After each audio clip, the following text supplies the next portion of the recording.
Hello, everybody, and welcome back to another episode of Cherry Chunks, where I'm Cherry and I'm taking up a chunk of your time.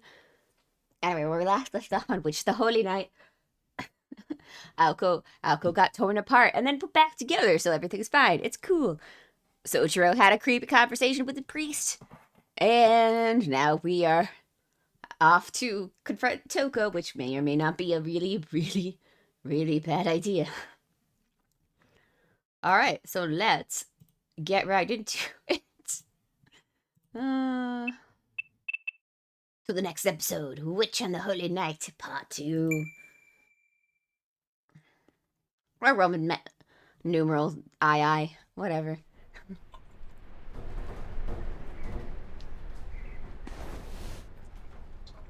The golden wolf's ears stood pointed, twitching in response to the sounds around it. Its meal finished, it curled up into a ball of anticipation of nap time and yawned half from the boredom. The old abandoned classroom had fulfilled its purpose many moons ago. For a month, the wolf had spent his time resting on top of a heap of disheveled desks. His name was Lou Beowulf. He was a purebred werewolf named after the sun at his birthplace and a hero of legend upon leaving there.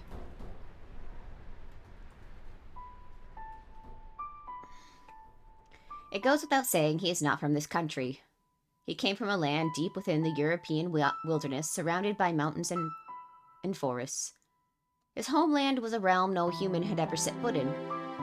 In their isolated world, forgotten by time, a diminishing race of werewolves lived in peace. This was where Bale first appeared. In a cave on the outskirts of the village, the werewolves found a child bearing the same golden coat as their ancestors. The child was sleeping soundly, as if it is natural habitat. The village welcomed their new member with open arms. 2,000 years of advancing civilization had been cruel to them. As the forests were destroyed, valleys unearthed, and waters polluted, the werewolf birth rate dwindled. They were now facing one birth a decade.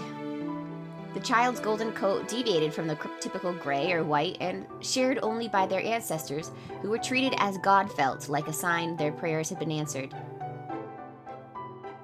A bloodline in atrophy. The werewolves were forced to embrace change. The radiant child, at least temporarily, made them forget about their troubles. Alas, as time passed, their hopes turned to disappointment. The golden wolf was not their salvation. For some reason, Lou, that ray of golden sun, remained a child. Decades passed, and still he did not grow. Forever young, immortal, cursed, he searched the village for his birth mother, but to no avail. He searched the village for someone who understood his plight, but to no avail. Over hundreds of years, he came to realize something. He was different, very different. Neither male nor female, neither strong nor weak, ignorant of life and death, of joy and fear. That thing's a spirit born from nature. Might look like us werewolves, but don't let that fool you. But the child himself needed not conjecture to know his own true nature. He was perfect, therefore he was alone. To the golden wolf, the world was too small. That's why. Indeed, that was the very reason. He wanted to know what life was. He wanted to know loss. If he was all-powerful, he wanted to know the mystery behind his all-powerfulness. Because as it was, his existence was meaningless. The golden werewolf was at a loss, as were the werewolves around him. They revered him, but at the same time, they wanted nothing to do with him. Lou moved back to the cave he was discovered in and resigned himself to a life of seclusion. 太陽のルー？ルーガルじゃなくて？そりゃ面白い。偶然にしちゃできすぎだ。And then one day, a quirky mage visited the village.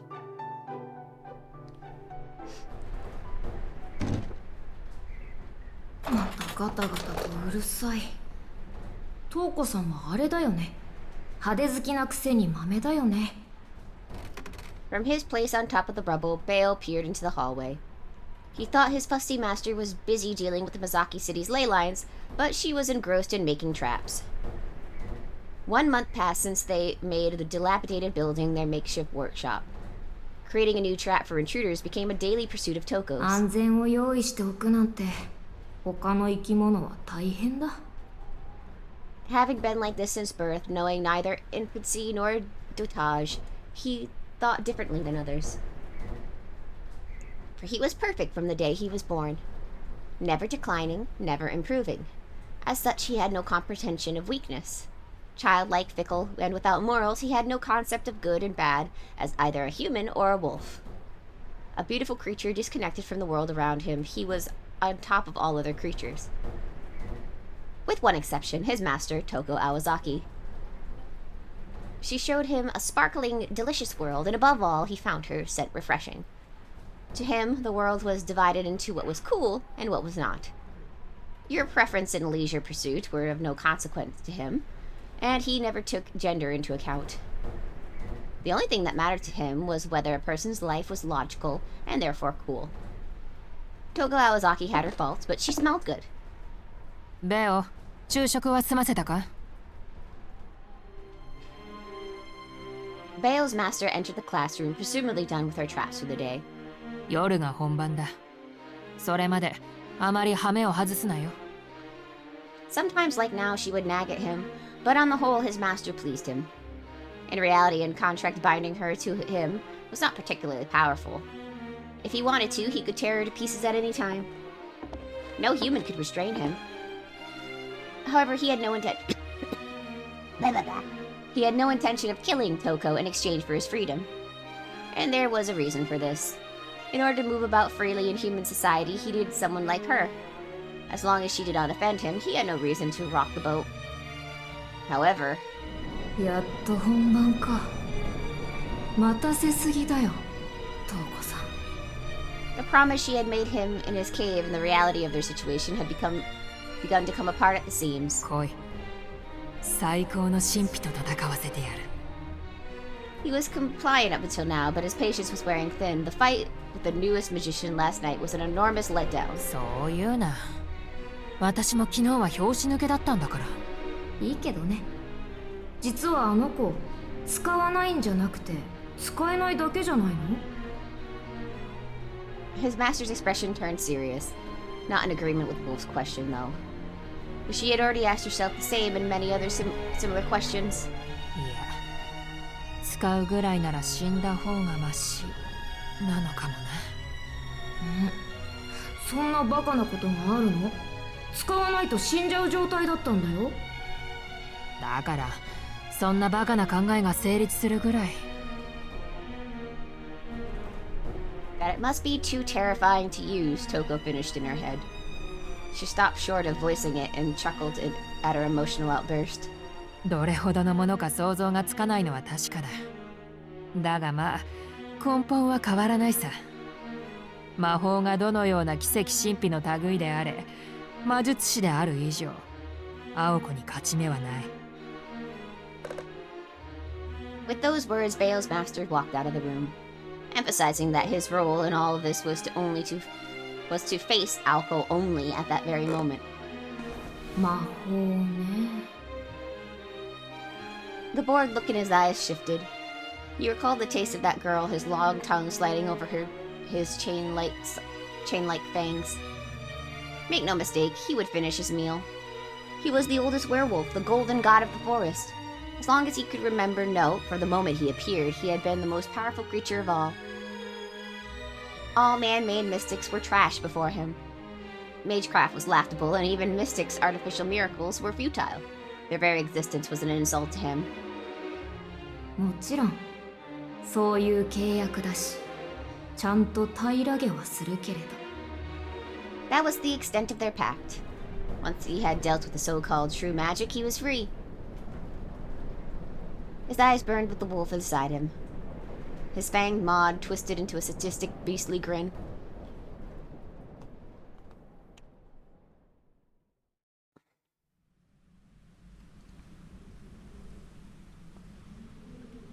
Witch on the Holy Night, Part 2. It was just past 7 p.m. Misaki High School old building stood silently. While light from the city reached the area, the forest and the mountains kept the area hushed. Nothing unusual. During winter vacation, the old building, now still covered in yesterday's snow, was rarely used. Without signs of life, such unused structures were mere monuments of what once was, nothing more. The old school building would remain that way until the start of the new semester. Behind it, the vast forest grew darker by the minute. If the building had died in just under 2 weeks of vacation, what had become of the forest over the years? The wall of overgrown trees filtered out the noises of the city and most of the moonlight.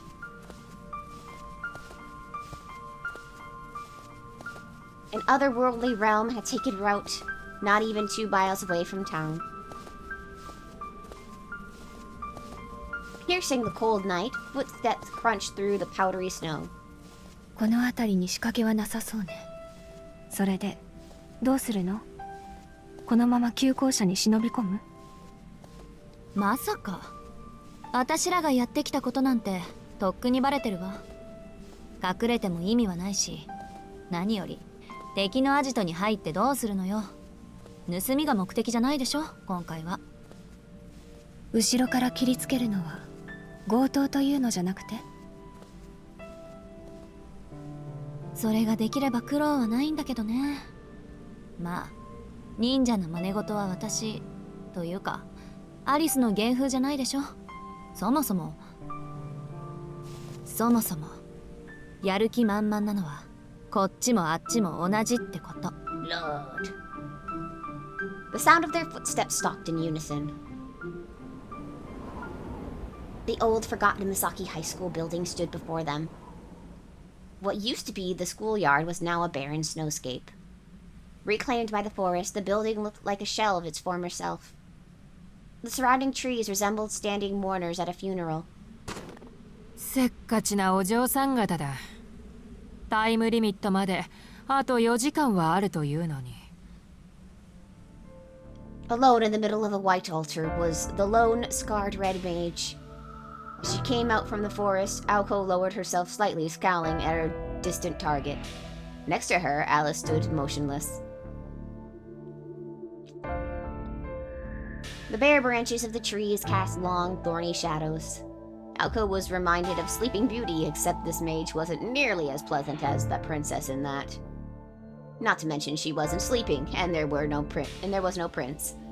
Regardless, this princess came out of her schoolhouse castle to greet her challengers. その体で無理をして。あなたのそういうところ、姉としてどうかと思うわ、青子。Toko grinned faintly. Aoko thought back the urge to respond. Meanwhile, Alice stood in silence, uninterested in sibling rivalry. Toko stood about 100 feet away. With their senses sharpened through magecraft and the silence of the forest, they could hear each other perfectly.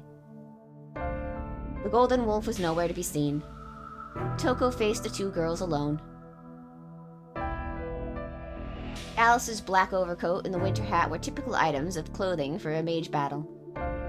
A few paces in front of her was Aoko, whose combat garb was comparatively out of place, a Misaki High School uniform. She'd asked Alice to bring a change of clothes for her, but there must have been some misunderstanding. Though it was a trivial miscommunication, Toko seemed to think that it had some special meaning. ところで、始める前に一ついいかな。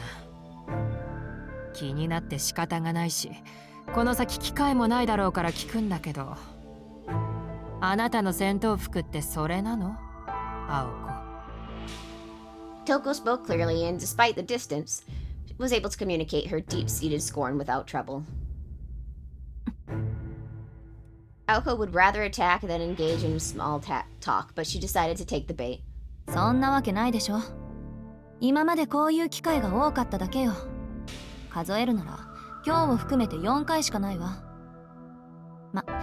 私はまだ現役だからそれも悪くはないかもしれないけど、いつか流行るでしょ、こういうのも。Aoko was sure to emphasize her words. For a split second, Toko's eyes narrowed. 呆れたな。相変わらずのローセンスだ。それはどうも。人形を実の妹に見立てる異常者にそう言われるなら一周回って安心よ。 With that, the two fell silent, glaring at it and glared at each other. Their bloodlust cut through the thick, cold air like a knife. While the two of them sized each other up, Alice surveyed the area around Toko. There was no indication of anything was lying in wait near her. Perhaps she should see if the werewolf was still in the old school building. Maybe Toko didn't feel like Alko and Alice were much of a threat in their injured state. Or was she really not expecting a counterattack so early, so the werewolf wasn't ready? After some contemplation, Alice surmised it was the former. She really was going to fight alone. Her arsenal comprised her mystic eyes and rune magecraft. That was more than enough to deal with Alko and Alice in their current state. Alice, all I need is one shot. Alko signaled to Alice behind her with a movement of her finger. Alice had no objections. The original plan was for her to keep the werewolf busy. With a mirror as backup, Alko was hoping to catch Toko off guard. They had a few other cards up their sleeves, but the fact remained that as mages their attacks would affect the werewolf. So they decided to ignore it and focus on taking out Toko. Not the best strategy, but it was all the two of them could come up with. But they had been thrown a curveball. Toko had the upper hand, so she was reluctant to use the beast. Alko wasn't about to let this opportunity go to waste. By distracting her with their sibling banter, she would settle things before the werewolf even showed up. じゃあ今度はこっちの番ね。どう？結界の張り直しは進んでる？まさか昨日の今日よ。まだ手をつけてもいない。せいてはことを仕じる。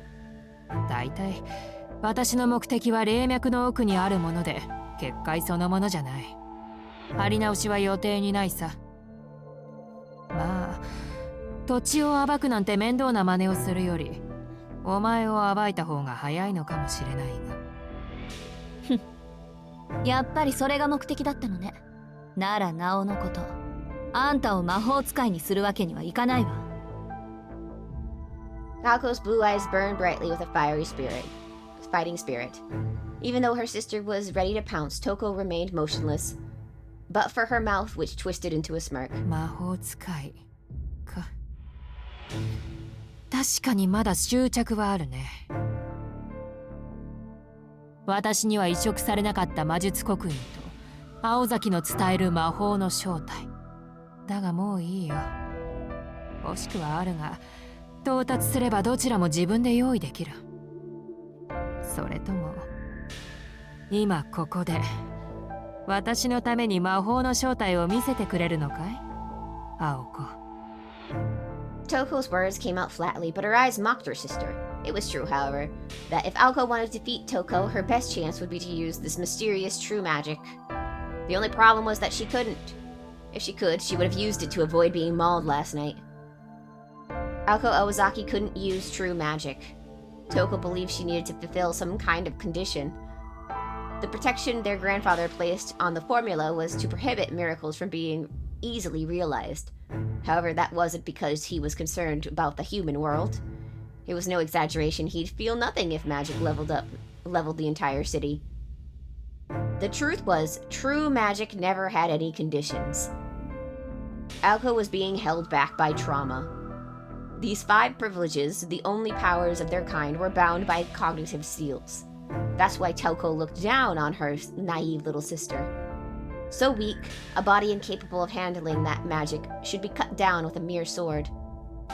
Alko knew that better than anyone else, which is why she couldn't forgive her sister's ridicule. Just try using true magic, huh? A pathetic taunt. If that's how she wanted to play, then so be it. ええ、お望みとあらばね。With a burst of pure rage, Alko made her move. Her colorless shoes sped across the untainted snowfield. Like a stone skipping across the water. As Alko charged forward, she disappeared. Only her footprints advanced, like bullet holes in the snow. Toko held her ground. Concealment was elementary maidcraft. More likely the power came from one of Alice's trinkets. It was simple yet effective countermeasure to Mystic Eyes. Toko's mystic eyes used the lock property to bind opponents. It did not have a logos property to discern truth through an illusion. Once a magecraft's workings were revealed, its weakness was exposed. 足癖が悪いのも変わらず In a mere 4 seconds, her opponent had closed 10 yards and was still speeding up. It appeared that she had given up on a mage battle and was going to move in for a melee. The other girl, Alice Kanoji, didn't take a single step. 被弾覚悟の特攻アリスから5符でももらっているのでしょうけど反省なさい青子切り札というものはあくまで自己の力によるものを言う Sneering, Toko raised her left arm, holding it out in front of her threateningly. 10 more yards. Unfortunately, her footprints gave away her position. そう Toko began engraving a rune into the air. But before she could finish, Aoko's footprint stopped. She was still too far away for a close combat. What a strange place to end her attack. No, wait, could she really stop so suddenly at that speed? とんだく Toko made a snap decision. She quickly raised her outstretched arm toward the sky after saluting the moon. 添える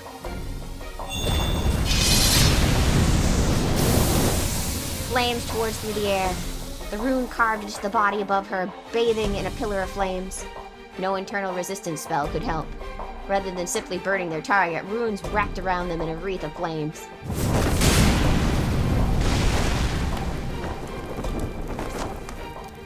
The assailant screamed, falling into the snow-covered ground. In agony, she extended a burning hand out from the hellish fire as if begging for mercy. It was the stuff of nightmares. The snow melted as the fire burned the attacker alive. Chirp, chirp. The movement was far too theatrical to be Aoko. Toko had already turned her gaze to Alice. She hadn't been watching the burning corpse at all.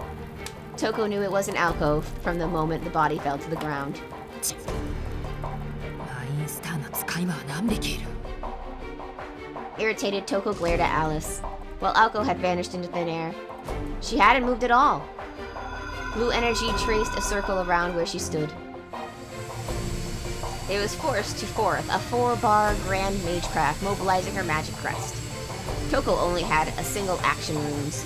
No, she hadn't mastered anything above 2 bars to begin with. This torrent of energy was too much to handle. えい言わず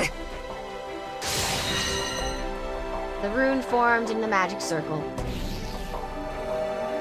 The irrits of the rune withdrawal evoked Aoko's concealment and was undone, allowing Toko to utilize her mystic eyes. Within her open pupil, the infinitely mirrored eye captured their target in an endless hell.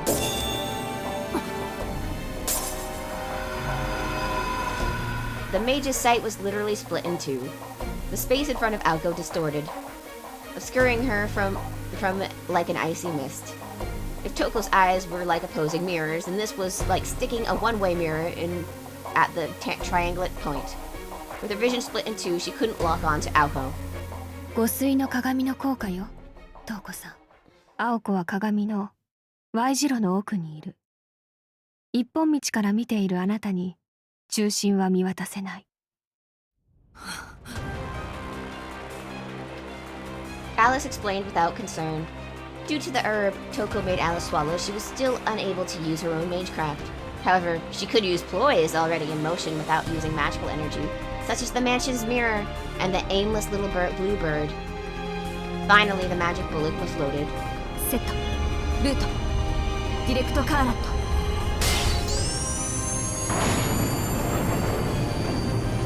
Raising her right arm to reveal her luminescent crest, Aoko took aim at her target 100 feet ahead.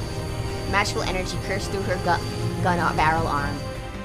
From the moment she had received Alice's invisibility, Aoko had begun chanting her magecraft. It took Toko a few seconds to notice.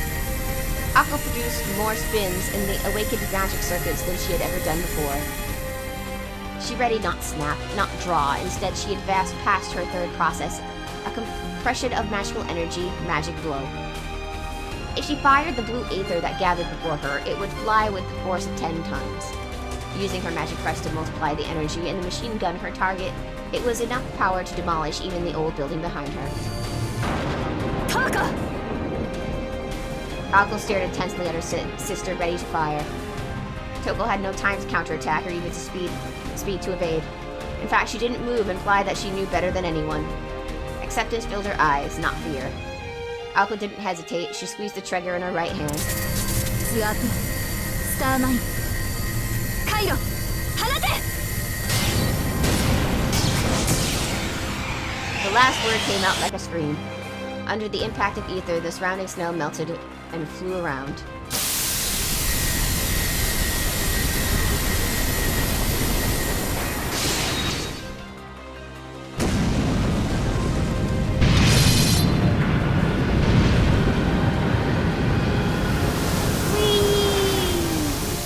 Toku was engulfed in dirt. No way she could survive Alko's magic bullet. It contained every bit of Alko's magical energy she could muster. Viewing the chaos, Alko confirmed her victory, and yet somehow she felt bitter. But then, choosing to deal with the torrent of magical energy she swallowed up later, Toko tutted at Alko's childishness. Her disappointment was so deep it bordered on despair. 学ぶにしては遅すぎたが、まあ聞いておけ青子。切り札というものは先に出した方の負けなんだよ。Her voice cold and aloof, she was completely unscathed.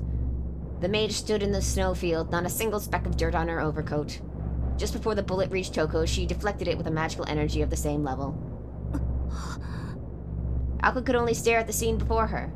The negation of her magecraft hadn't shocked her, though. Leaf-like objects floated behind her sister. Alko stared like she was living a nightmare. Countless magic crests poured out from Toko's back. It all happened in an instant.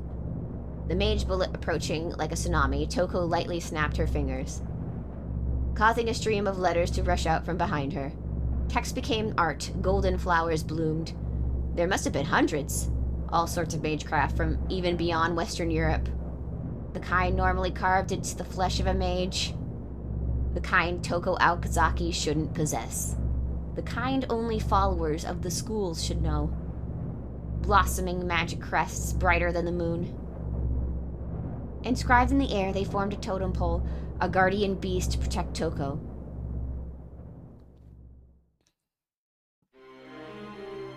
To. まあこういうわけだ。ベオだけに頼ってはいないことがよくわかったろ。Toko's expression was steely, victory was in her grasp, and there was no room to rest on her laurels. 姿を隠したのは鏡の応用か。探知や隔離だけでなく、援護まで行えるとはね。三大のプロイには含まれないものの、汎用性の面で言えば、あれも破格のプロイだな。持ち上げるじゃない。何？騙された負け惜しみ？いや、ただの字が持参だよ。何しろ今のバージョンは私とマインスターの合作だ。趣味に興じすぎてあれこれと機能を足してしまったと今更ながら悔いているところさ。その後青子に見せかけて私に向かってきたのは例のコマドリ。それに気を取られている間の大規模な魔術の発動。私の魔眼はアリスが防ぎ、青子は攻撃だけに専念する。組み立ては悪くはない。Toko recounted their strategy, staring at her impression as she went. Alko could not take her eyes off Toko's blooming magic crest. Only Alice was paying close attention to Toko's words. しかし、それもここまでだ。惜しいな、青子。わずか2年であれだけの魔術を使えるのなら、あと数年もすれば一流の射手になっていただろうに。Toko snapped her fingers again. The floating crest began to glow more brightly. アリス、あれは何？ Alko whispered to Alice standing next to her as she held her hand. She could not risk turning around. The second she took her eye off Toko, the fight would be over. 見ての通り、魔術刻印よ。信じられないけど。Alice's voice was filled with shock and even discomfort. Alko shared Alice's sentiment. Magic crests were passed down through a family line and took unique forms. At heart, they were merely personalized inscriptions and technically no different from grimoires. However, the reality was far different. Magecraft had no set form. Without a set shape, the ability to recreate mystics was itself flawed. To craft it, into a form required an immeasurable investment of time and devotion. Magic crests were the crystallization of a family's desires and ambitions and a proof of successor's lineage. Crests had no effects on their own, but they were the ultimate symbol of a family. If no mage was willing to imbue themselves with a crest or lacked the resolve to merge with it, then the crest's meaning was lost. That was the key difference between a crest and a mere spellbook. Crests could not be shared, and imitating them was pointless. It only stood to reason, then, that even if the crest manifested behind Toko belonged to someone else, only the original owner could benefit from them. でも確かに私の魔弾はあの刻印からの魔術で弾かれた。 Searching for answers, Aoko squinted her eyes as she glared at Toko. She knew that copying a crest had no purpose. Only the original inheritor could invoke one. There was only one possible conclusion. そう、肌に刻まず中空に浮かべてるのはそういうこと。 Aoko spat a curse at her sister. Toko nodded, pleased at her enemy's quick wit.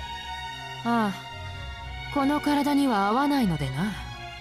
私の背後の空間に固定している。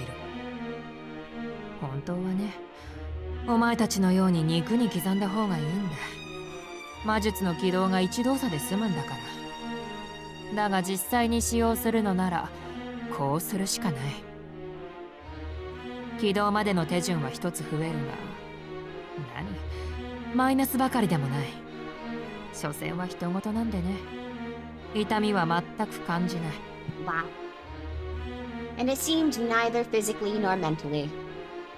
Aoko knew her sister was inhuman, but she never thought she would go this far. 合うわけないじゃない。他人の魔術刻印を剥がしてるんだから、血筋の称号からして馴染むはずがないわ。で、奪われた連中は死ぬこともできず、今もどこかに生かされているわけだ。刻印の持ち主が死んだら起動すらできないものね、それ。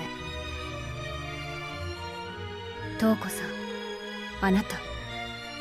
非難される覚えはないんだが、私はかかる火の粉を払っただけだよ。向こうから戦いを挑んできたんだから、戦利品ぐらいは用意してもらわないと。まあ、中にはつまらない単語を口にしたバカ者もいるが、それはそれだ。むしろ優しいと思うけどね。私を殺しに来た連中をわざわざ生かしてあげてるんだから。その魔術師たちがちゃんと人間の形をしてることを祈るわ。お前ね、私を何だと思ってるんだ。脳だけ保存とか、面倒だから100人ひとまとめにした肉塊とか、そんな手抜きなんぞするものか。きちんとカフェを用意して、食事も娯楽も睡眠も自由に提供してるんだぞ。中には一生ここで暮らしたいなんて騒ぎ立てるバカもいるぐらいだ。Toko's words were hardly believable, but it was clear her crests weren't copies. Alice's scowl deepened. What Toko had described was no discernible benefit in her mind. Why had she gone through the trouble of stealing other mages' crests? It would have been more efficient to break down the crests into components and make replicas. For a skilled puppet master like Toko, she could have made a much more powerful puppet with those crests. It would have made a pawn loyal to her every command at that much more useful than an enslaved mage. なんでそんなことを。そういう人なのよ、姉貴は。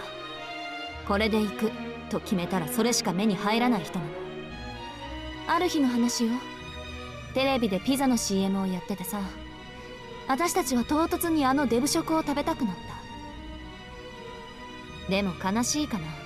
一般家庭であるうちにあったのはサラミだけ。うちの実家、山奥にあるの知ってるでしょ。町まで行くのに1時間はかかる。中学1年だった私は我慢できなくて町まで行ったけど、ピザ屋なんか一軒もなくてとぼとぼ帰ったの。It's the tragedy of living in the countryside. Misaki, which had only recently gotten a conveyor belt sushi restaurant, would not see a pizzeria for another 2 years. なのに骨折り損で家に帰ったら、姉貴のやつ「おかえり」とか手を振ってピザ食べてやがったのよ。おせんべいを下地にしてみたわとか言って、外見たら鳥3羽と牛1頭丸々消えてて、ああこの女には10日交換とか手間とかお金の問題とかそういうの一切頭にないんだって思い知らされたわ。 Alice agreed that that was pretty crazy. そんな無茶なやつだからガンド打ちで目に見える傷跡を出そうなんて平気で考えるのよね。あんなのゲマトリア一節分の栄称で同じ効果を出せるのに、あくまで呪術にこだわるから空も飛べない人形になるのよ、バカ兄貴。 The thought of a puppet doppelganger made her blood boil. It was clear to Alco now that Toko had done it on purpose to annoy her. Toko frowned her eyebrows at Alco's verbal assault. She'd been stoic up to now, but speaking rudely about her prized puppet was crossing a line. その人形に追い詰められたのはお前だったね。それとゲマトリアはカバラの秘術だ。私はルーン専門だからお前のように広く浅く知識を広める気はないよ。まあもっともこの刻印の所有者の一人からケルトの結界を教わりはしたがね。Toko looked to the crest over at her left shoulder. Its shine was ever radiant, proving that its magecraft was active. これは城で祖父を封じ込めるのに使っていてね。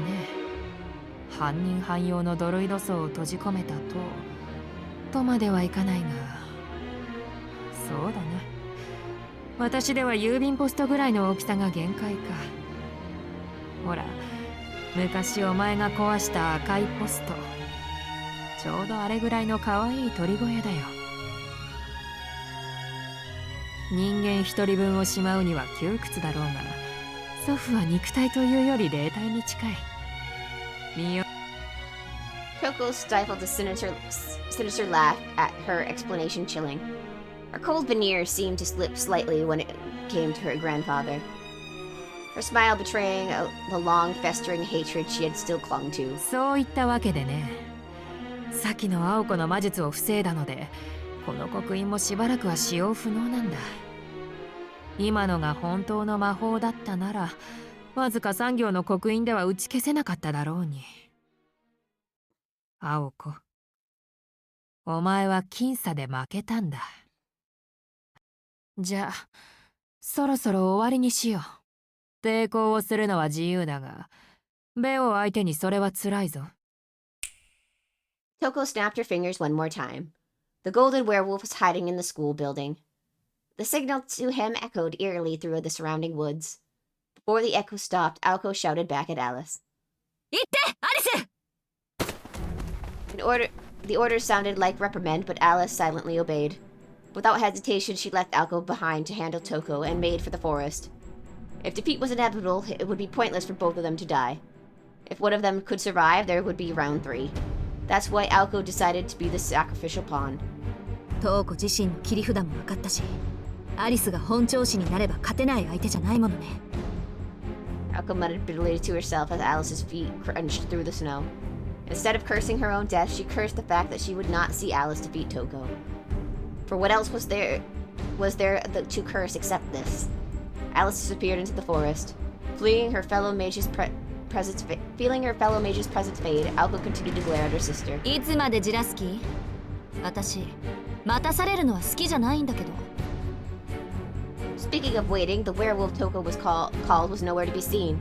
It should not have taken him more than a few seconds to come flying out of the old school building. そうせくな。今赤ずきんを追っているところだ。黒帽子の彼女をそう例えるのはやや無理があるがね。Her tone reeked of irony. The words traveled aimlessly around the schoolyard like a rambling announcement. Alco stood frozen and dumbfounded. Everything Toko was saying seemed so far away from reality. Alco was done with being fooled, so she turned around. The moonlight shined off with the fallen snow allowed her to see far into the forest. From the white darkness, a lone boy came into view, walking toward her. He could not have been any taller than Alco's chest, but he carried Alice over his shoulder with ease. As if she was nothing, he tossed her body upward. She arched through the air several feet before dropping headfirst before Alco's eyes. Her neck would snap on impact.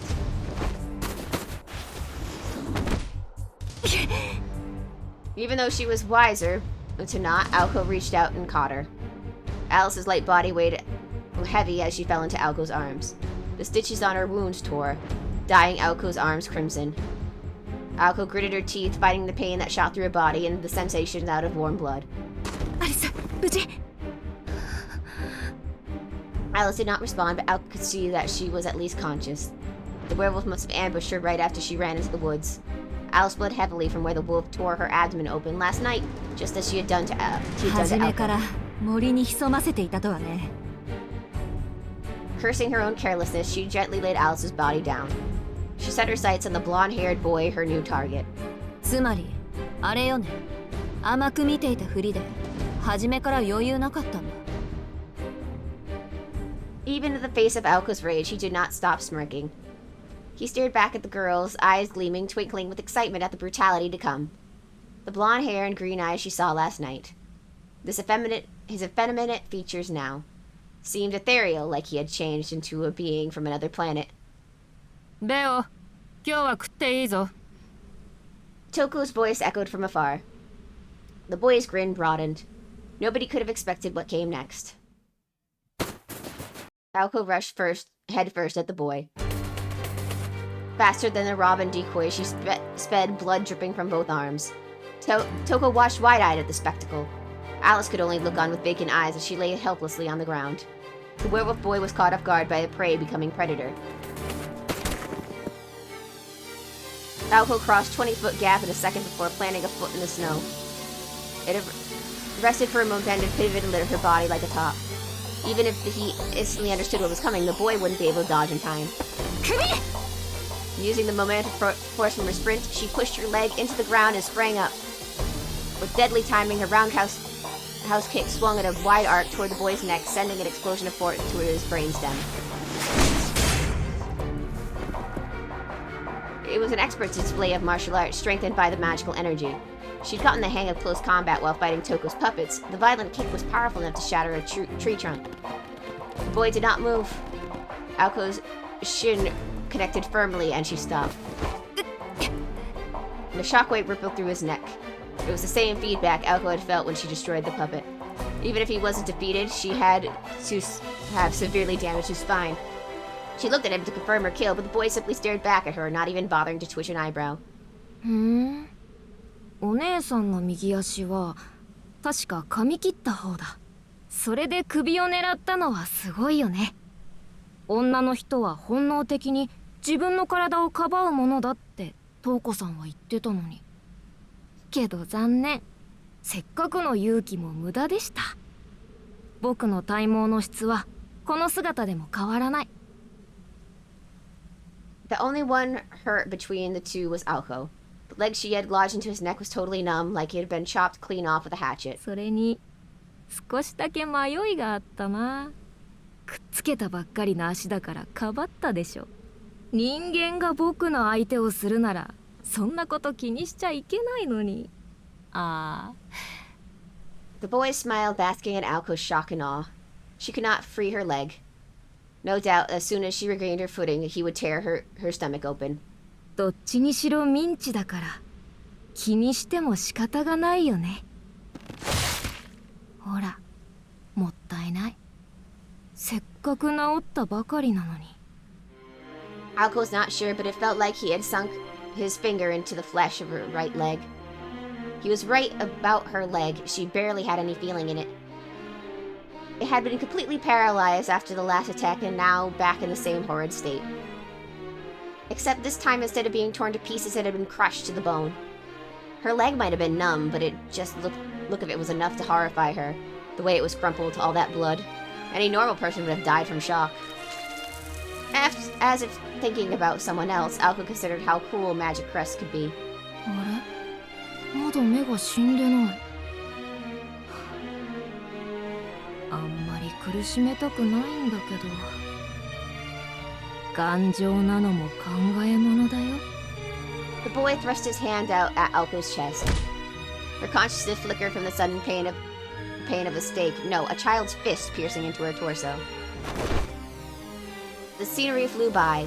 She soared through the air like a rag doll tossed away by a bored child. Just like Alice a moment ago, she trembled through the air and hit the ground hard. His right leg was crushed, her chest caved in. It was as if her heart had been scooped out of her chest. Each gasp for breath left her wanting more. Was this what it was like to see the stars? The terrifying part was the pain. It never let up. Desperately trying to suck in oxygen, she could still feel his fist. Leisurely, the boy strolled across the snow towards Alco's broken body, his red tongue gliding over his lips. He stared at his prey, who was desperately trying to breathe, his eyes filled with glee. Alco bit down the temptation to drift away. Even though she could find no reason to fight on, the snow had broken her fall slightly, but her death was all but certain if the fist-sized crater in her chest and her mangled leg made sure of that. Even though she knew she was a broken mess, her magic crest frantically worked to resuscitate her heart, but why?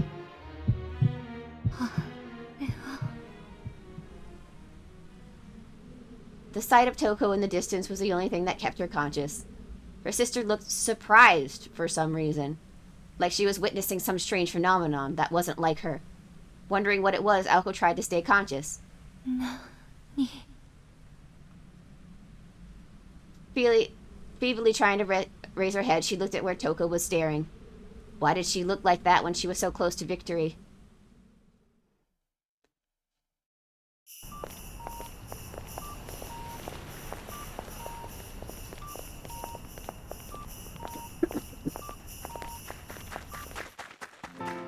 His heart was beating faster than normal. The fragmented, disturbing images kept returning, and he desperately pushed them back out of his mind. They were thoughts that shook his resolve. He did his best to file them away into an unseen corner of his consciousness. Right now, he could only focus on controlling his breathing and his exertion. Just stay calm, he repeated to himself.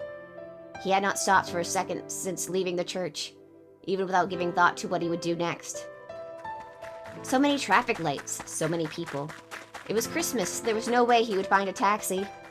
Waiting for one was not an option, that was why he had to put his trust in his legs. He dashed through the city streets. He had to find a shorter route than last night. His heart was all ready to jump out of his chest, pounding like a hammer against a fireball. He had no intention of giving up yet, but he could not seem to calm himself down. In his precarious condition, even surrender seemed too great of an effort to spare. Visions of horrible outcomes flashed through his mind. No, calm. He needed to stay calm. That was his only weapon. He was painfully aware that he was powerless, but the best thing he could do was to keep his head on straight. While he was wrangled with his mind, his pulse seemed to quicken with every step. The forest was faintly lit by the moon. There was more than enough of such on a bare mountain. He followed the two sets of footprints. Ahead lay a situation that had nothing to do with just like it at the amusement park. Even if you go, there's nothing you can do for them. The only effect on her admonishing words was hasten his pace. He pushed his grounded leg even harder, trying to leave his doubt as he kicked up the snow behind him. Of course he was powerless. The pain in his chest told him so. At best, he would be useless, and at worst, he would be a liability. He recalled the binding spell placed on him at the church. It didn't matter. His body told him that he would regret being torn to pieces less than if he did nothing. Not once did his legs fail him as he ran through the woods, though it felt as though his heart could at any moment. His weakness screamed at him from within. Just like back at the amusement park. He was beyond reason for circumstances now. Ultimately, I just want to help her. That was all he really desired. His heart pounded with vigor. As he ran through the dark, wintry forest, only one thing gnawed at his mind. Not concern for the girls, not anger towards Toko. The red roses bursting forth from her limbs, the screams of agony like childbirth, the harsh reality of something beautiful dying. The nightmare was tenacious. Never again. Never again did he want to see something like that again, if he could help it. Just ahead was the forest clearing. The moonlight shone on the old school building like a spotlight. Once again, those thoughts crept back. He could not bear to see something like that again. That was why he ran. But if he had to face it a second time, how could he stay calm? With that thought in mind, he arrived at the clearing. Somehow his frantic breathing, his rising and lowering shoulders stopped.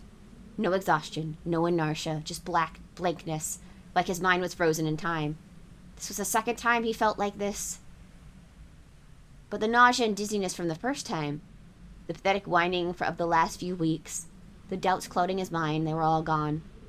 Displaced entirely from his mind by an even stronger emotion. His heart pounded with the force of a sledgehammer. It was a primal sound, loud enough to bring him to his senses.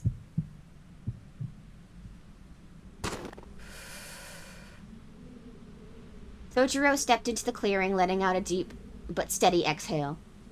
Although his eyes were locked with the blonde-haired boys, his concentration was focused inward. Be calm, be calm. Every fiber of his being worked to control his breathing. The clearings told the story of Alco and Alice's crushing defeat. Alco was lying face up in the snow, her right leg, breast leg, bright red and crushed at the thigh. Her eyes were glazed over, but Shojiro could tell that she was bravely fighting. Judging by her sputtering, she had taken a hard blow to her chest or back. Sojiro deduced it was most likely both. Alice's injuries seemed less serious than Alco's, but she lay motionless on the ground nevertheless. She was lying across from Alco, face down in the snow, arms out in front as though pushing herself up was too painful. Before the old school building stood the figure of a maid she had seen before. Paying her no mind, Shojiro began to walk forward. Feeling calmer since arriving at the clearing, he advanced towards Alco. Toko did nothing to stop him. No one noticed but the faintest look of worry flickering in her eyes. お兄さんもその人たちの仲間? The child werewolf spoke amicably, confident in his victory, perhaps also eyeing up the new meal. Sojiro ignored him and kept walking towards Alco. The complete disregard wiped a smile from the boy's face. Still, Sojiro carried on. The beast's feelings were the last thing on his mind. Once he reached Alco, he looked down at her with a pained expression on his face. Strangely, he was at a loss for words. After a slight hesitation, all he could manage to say was, なってないぞ、生徒会長。行く時ぐらい声をかけるものだろう。 His awkward remark was half scolding, half affectionate. このバカ. Despite the pain in her stomach, Alco was able to throw an insult his way. 安心した。余裕あるじゃないか、青崎。 His voice brightened as if buying her bravado. In truth, that she barely had the strength to live. Despite that, Shojiro looked like he wanted response in his usual way. Something like, "See, Aozaki, you're too tough to die even when someone kills you." あんた. As soon as she tried to speak, she ran out of breath. Sojiro heard her loud and clear this time. He must have looked up absent-minded, but he already knew exactly how dangerous the situation was.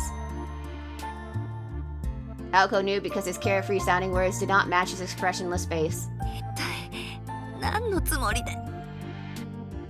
Before she could say doing, she coughed painfully. Sojiro pressed his finger to her lips and nodded. Alco could not believe it, but it looked as though Shojiro had gestured her not to speak. だってほら、状況はあの時と一緒だ。君がやられたら次はこっちの番なんだろう。だから協力をしに来たんじゃないか。まあ何もできないのもあの時と変わってはいないんだけど。 Alco did not know what to say. She could only look up at him, amazed and awed. The werewolf stared at them, visibly frustrated. After all, he believed himself to be the noblest of all creatures. Ignoring him was treason, punishable by death. Had Toko not been there, he would have sunk his teeth into Shojiro's neck by now. He was sure he had been intimidating enough.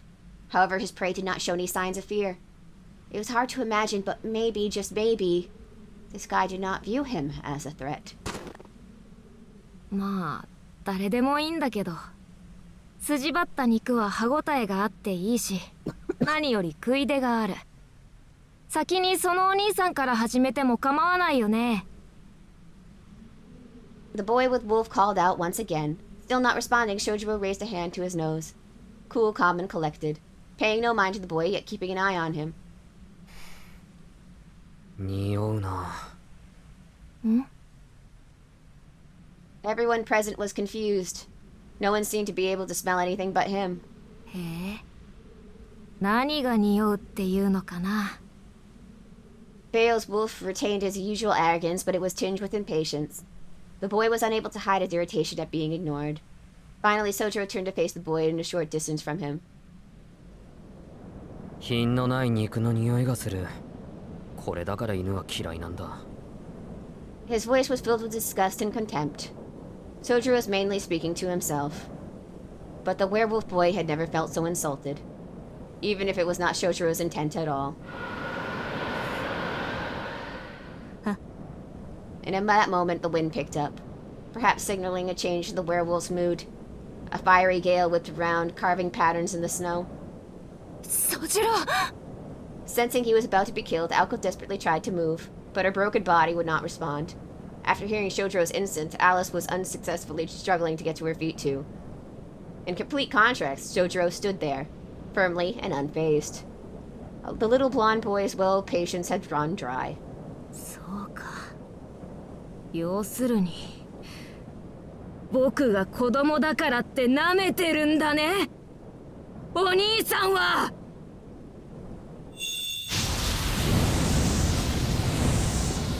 His time playing human was over. Enraged, the boy transformed. He grew larger and larger, golden fur sprouting from his pale flesh.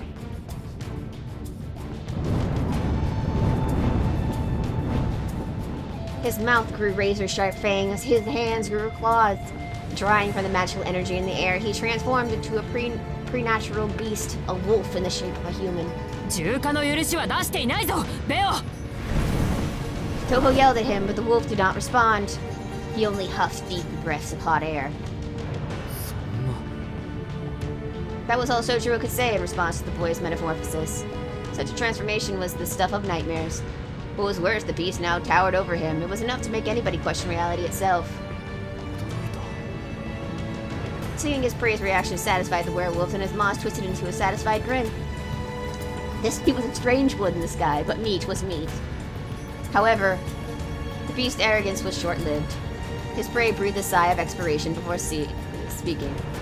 それじゃあ本当に犬そのものじゃないか。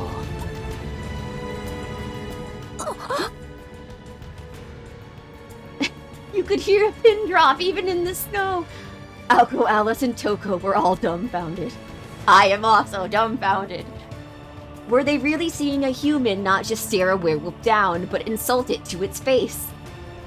They simply could not believe it.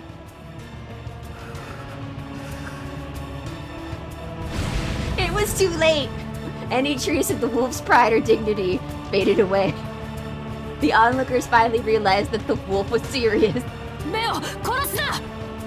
But Toko's command fell deaf ears. The wolf prepared to lunge, his emerald eyes fixed on Sojiro, not 30 feet in front of him. A mere 30 feet. Half a second was all he needed. Another half second to bring his claws down and slice his prey head to toe. 死んだよ。 A roar of joyous, unbridled fury echoed far and wide. It was the only warning the werewolf gave as he exploded towards Sojiro. 1 second. A golden blur swept forth in a furious gust, too fast for eyes to follow. In the face of unworldly speed, there was only one thing to do. Sojiro stepped forward, silent shadow opposed the beastly silhouette of an incoming wolf. He did exactly 3 paces. He bet his entire life around 3 feet of distance. In a blink of an eye, death would be upon him. Yet he did not show the slightest indication he intended to avoid the lunging behemoth.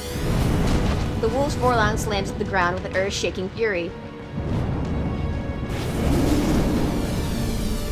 His back muscles tensed so much they seemed barely contained in his frame. He swept a raising paw downward. Sojiro's small, neatly evaded the claws, but he had a different motive. He was merely positioning himself for the next move. His intention was never to avoid anything. From the beginning, his mind was focused on but one thing. The point to aim for. One mind, one breath. He picked the perfect opening in the wolf's torso in the precise microsecond between contraction and relaxation. That one point was the crack in the damn life.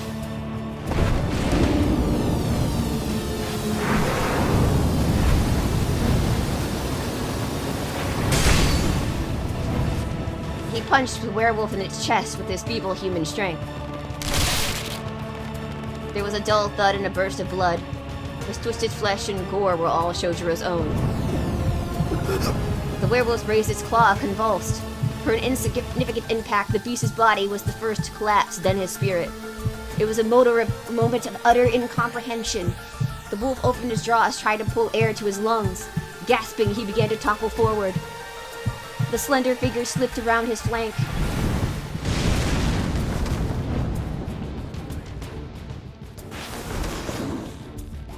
The next blow pierced him like a spear.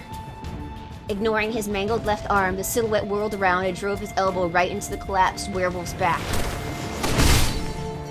There was another muffled impact. The second strike penetrated to the exact same spot the first strike had, crushing the beast's heart. This time, the blood that flew into the air belonged to the gasping wolf.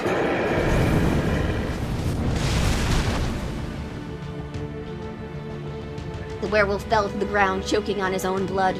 He did not get up. He showed no signs of life.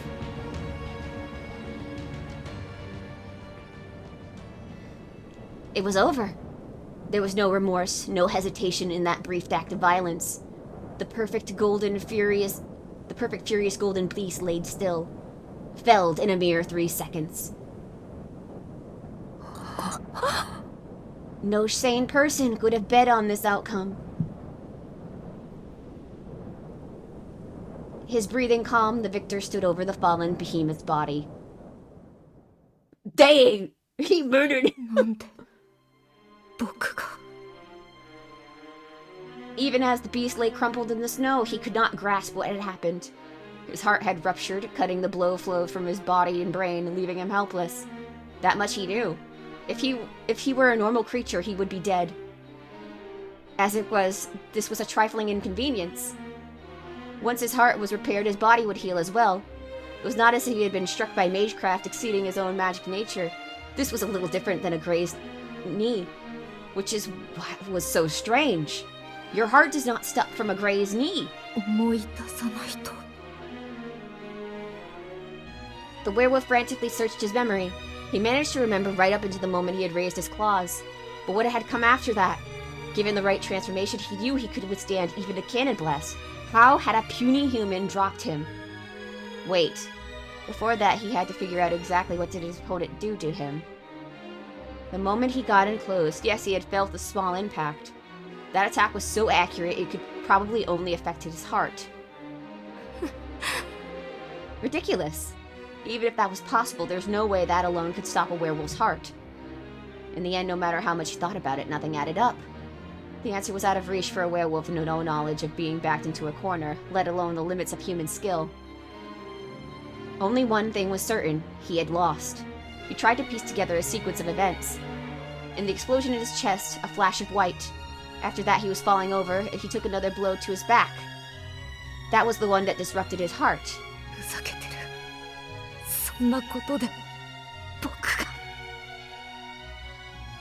Could lose, indeed. It was physically impossible.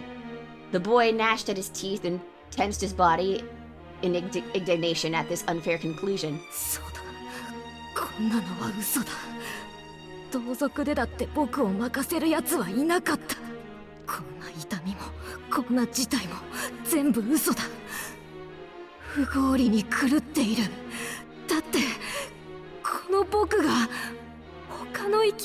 Someone who has the equal and opposite power that you have, because, haha, fate logic! Enough thinking. He was ready. From the ground, he glared at his enemy at it to his side.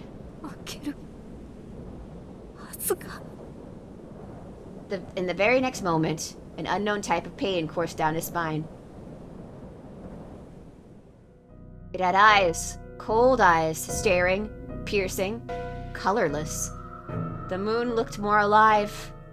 Its arms were broken. Its inhuman, powerful attack had mangled him beyond recognition. If it was in pain, it would have cried out. But it was silent. Was it ever alive? Those dead eyes. He'd seen eyes like those before. Those eyes without hatred, without joy, without any feeling behind them at all. It was a mindless insect. The werewolf's hair stood on end. What was this creeping chill crawling up his spine? Having never experienced fear, the werewolf did not know what had become of him. Despite countless clashes against other mystics, it had been a human that broke him. He knew beasts even larger than himself. He knew legendary creatures like himself. He did not know this. He never met, much less imagined, a human-sized bug. The chill down the werewolf's spine was so vicious it threatened to split him in two. If he moved even an inch, it would crush his skull underfoot. In spite of the despair gripping him, the boy paradoxically sensed that his opponent would not move at all. This human would exhibit no further violence. It was a creature, no, a stone that held no animal instincts. It masqueraded as a human. The contradiction grated against his heart, his values. A phantom pain born of an unknown emotion, fear. It wasn't just grating, it was like many needles slowly digging into his heart. This had been his first taste of doubt of reality. Such contradictions existed in the world, after all. They were irrationalities that questioned you did not want to hear the answers to. The suppressed pain suddenly flowed through his body like a raging river. This was also a first. Until now, he'd only been able to control pain. He'd never known what it was like to tremble. An elemental might have even felt sorry for him if it were here to watch. How sad, born complete, yet lost to the lunacy of the human world. His heart had fully regenerated. Howling in mental agony, the beast clutched his own trembling body. Those eyes, those human eyes staring right through him. And then the boy realized that the only reason that he was still alive, even with both arms broken, the human could have finished him off with his legs. But it mattered not, because his opponent was giving him a taste of his own medicine. It was not revenge for trying to kill him. It was revenge for the wounds he inflicted on the girls. The absurdity of all made his throat tighten. His breathing was frantic. This human had no sense of self. It had no concern for its own safety when it stood between him and the girls. That must be why it had no hate or fear, or perhaps even intent to kill him. Indeed, the fact that he was alive had nothing to do with the human's will. The fight was a machine-like, it was a judgment. An eye for an eye and nothing more. If the werewolf had killed one of the girls, this exchange would have ended differently. He shuddered at the thought. He never entertained such a possibility. He had never had to because he was supposed to be the one exception to that rule. Agony kicked him hard in the gut. No matter the mystic, nothing was immune from injury, from decay. The boy finally understood the obvious law of the world. Or rather, he had been taught.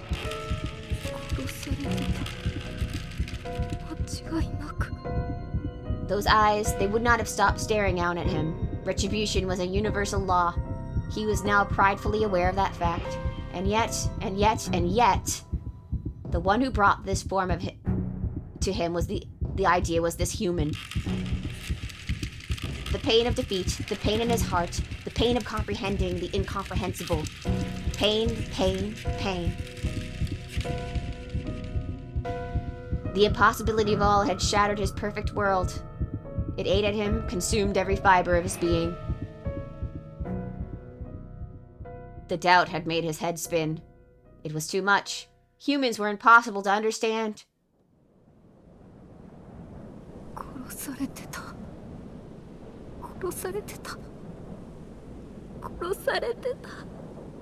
He had not been made to face the death of another but his own. Unable to cope, he reverted to his human form. Quietly, he shivered like a frightened child in a mother's lap.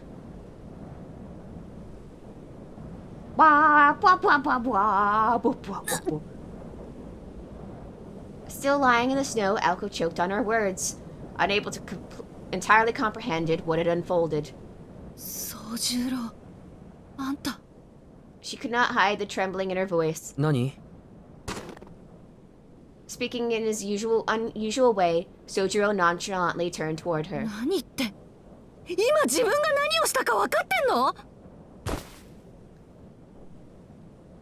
She shouted angrily as though he had done something wrong. Sojiro looked surprised, wondering what on earth he had done to upset her. He lowered his gaze back to the wolf boy. Knitting his brow in dismay, Sojiro realized what Alko was referring to. 心外だな。青崎は分かってると思ってた。He looked at her in disappointment. 分かってるって何をよ。Feeling slightly affronted, Alko responded curtly. Sojiro sighed. 山じゃ熊はそう珍しいものじゃない。以前確かに言ったじゃないか。Alko's jaw dropped. It took her a moment to process what he had just said. She recalled some meaningless conversation or other from who knows when. 君、もしかして俺をバカにしているのか？まったく。なんで熊を倒すためなんかに修行しなくちゃいけないんだ。Yes, now that she thought about it, they had spoken about that. He'd mentioned being familiar with large beasts, and she couldn't deny that she'd heard him utter some anachronistic nonsense about training against them. Which meant he was used to dealing with animals larger than himself. If he'd lived that sort of life that involved run-ins with wild bears, then a man-wolf might only have been surprising, but not particularly frightening. Alko hung her head. After all this time, who was it that really made no sense? 参ったわ。あなたの勝ちよ、宗十郎。It was hard to tell whether she spoke in admiration or exasperation. Either way, she slouched on the snow. Alko spoke quietly enough so only she could hear her words.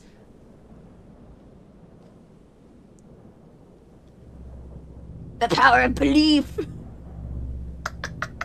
Toko, on the other hand, understood exactly what had transpired. Bayo lay fallen, now just a sobbing boy. Another boy stood over him with two shattered arms. Near fatally wounded, Alko and Alice could still not stand, but had recovered enough to breathe. As for Toko, she only had a few tricks up her sleeves, maybe 3 or 4 more runes at best. Magic crests on her back were unusable. She could use the remaining magical energy from the field imprisoning her grandfather, but that would be stupid. If she released her grandfather, she would lose ownership of the sacred ground. Failing to defeat Alko and Alice now would mean starting over from square one, and she could not afford that. Sibling rivalry had to end. Toko had gambled everything on her surprise attack. Using the fact that she was still in Awazaki to infiltrate Misaki's defenses, for 3 years she had labored selling her works to the association. And she had used 20 years of worth of hair to mobilize an army of familiars. It was now or never. だが、私は失敗した。She had overestimated the werewolf's power. It should have been enough. Against mages alone, Beowulf by himself would have been enough to ensure a complete victory. But things did not always go according to plan. Beo's incredible strength was conditional.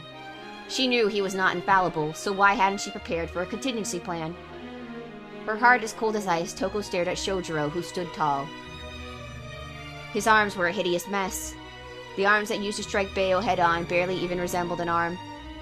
His bones were bent out of shape and his muscles were torn to shreds. To say his arm was simply broken would be a gross understatement. Streams of crimson ran down his other arm to the white snow. The elbow drove into Beo's back was likely shattered, and the muscle and tendons torn up to his shoulder. Judging from the state of his arms, it was doubtful he would be able to use them again. Worse than his arms were his left leg, no doubt, and his internal organs too. He had used the leg to take the full brunt of Beo's charge. At a glance he looked fine, but it was now a useless hunk of meat attached to his torso. His insides were worse, supporting the weight of Beo had ruptured his spine, causing a widespread internal bleeding. But basically he was a dead man standing. A bird with clipped wings. Living like that would not be living at all. He could barely stand, let alone fight again. In contrast to the collapsed werewolf was unscathed. Only once had he coughed up blood. The majority of the pool in the red snow was Shojiro's. A crimson tapestry telling the boy who stood strong and defeated the werewolf. 当然だ。衝撃には反動が伴う。拳を振るうのなら相応の負担がある。まして相手は人狼。走ってくる鉄の壁を真っ向から殴るようなものだ。それを。Perhaps he had known what would happen. Animals instinctively limit their strength in order to protect their body. compensating for his physical weakness with intellect and technique was humanity's forte, and that clash had shown humans at their very best, and yet it had also been beyond human. He had attacked without concern for his own safety. Without self-preservation in mind, he could go beyond human capability, enough to strike through the steel-like fur of a legendary werewolf. But who would have thought that a beast, able to withstand a shot from a tank, would be felled by a mere human? いや、違う。ためらうことなく殴りつけたから壊れたのではない。初めからあれは壊すことを前提にしていたな。He sacrificed his entire body to destroy Bayo's heart. Toko felt a chill overcome her own as she went over in her head what had transpired. It should have been a nightmarish scene, but she was captivated by that supreme display of physical rationality. From the outside looking in, she had witnessed not an accident, but a rational consequence. In that instance, the boy had put his entire being into piercing Bayo's chest. As soon as he laid eyes on Alco and Alice, he had committed himself fully to the task. He sized Bayo up, synchronized his breathing, found his weak point, and calculated the exact position, timing, and distance he would need to hold his ground. He knew what he had to do to win, and did it with everything he had. It had nothing to do with instinct. A wild creature would not have tried to beat something it could not. Only a human would risk his life when faced with the impossible. That contradiction fed his attack. He twisted his body from his heel to his neck to focus his energy. If Bayo had simply tried to run Shojiro down, the werewolf would probably have won. But the beast wanted to rip him to shreds. Or rather, he was baited into doing so. After Bayo charged, when he planted his feet, he raised his claws, then swung downward, putting himself off balance. His pulse was erratic, his movement wild. In that moment, he was vulnerable. That was when Shojiro made his move. The beast had overwhelming power, but it was sloppy, whereas the human contracted all of his meager power into a single point. That was how the human shifted the balance in his favor. The follow-up elbow attack would rupture Bayo's heart. It was graceless second strike. A sloppy blow no different from Bayo's. The elbow was only able to penetrate the beast's golden fur because of the first attack to his chest. あの時点でベオは丸裸にされていた。無敵の人狼がその機能の一切を休止させられた。つまり The strike was not meant to break, but to disable. All living creatures had a weakness. No matter how strong the creature, it had a weak points and weak moments. Not just physically, but mentally too. A time when they aren't at their best shape. Unable to focus or find motivation. Sickness or a lack of sleep or food, for example, can cause the body's rhythm to go out of sync. For a variety of reasons, intelligent beings risk losing their ability to function properly. Legendary beasts were no exception. 弱点、欠点をつく魔術なら知っているが、全てを投げ打って弱点を生むとはな。The boy's strike to the heart was not an attempt to kill Bayo. It was designed to create a weakness in something that had none. The elbow attack took advantage of the break in Bayo's invulnerability. 加えて、笑えることに不意打ちですらない。ベオの神経の伝達速度なら、毒が当たった瞬間に感知し対応できる。だが、そもそもそれを毒と認識できなければ、毒ではないものが毒になるなんて落とし穴を、誰が教えてやれるものか。She was frustrated to say the least. The boy was totally committed, utterly selfless. He bet his life on a single moment without expecting a single thing in return. That boy had acquired experience and skill to do such a thing. It was not a miracle of luck, nor a miracle of passion. It was not talent, tenacity, or hatred. Without constant, intense training, no one could destroy their own body on a whim like that. 子供には相手が悪かったようね。Seeing Bayo cowering in the snow, Toko was disappointed in her own lack of foresight. She had used him for his talents alone, ignoring his inexperience.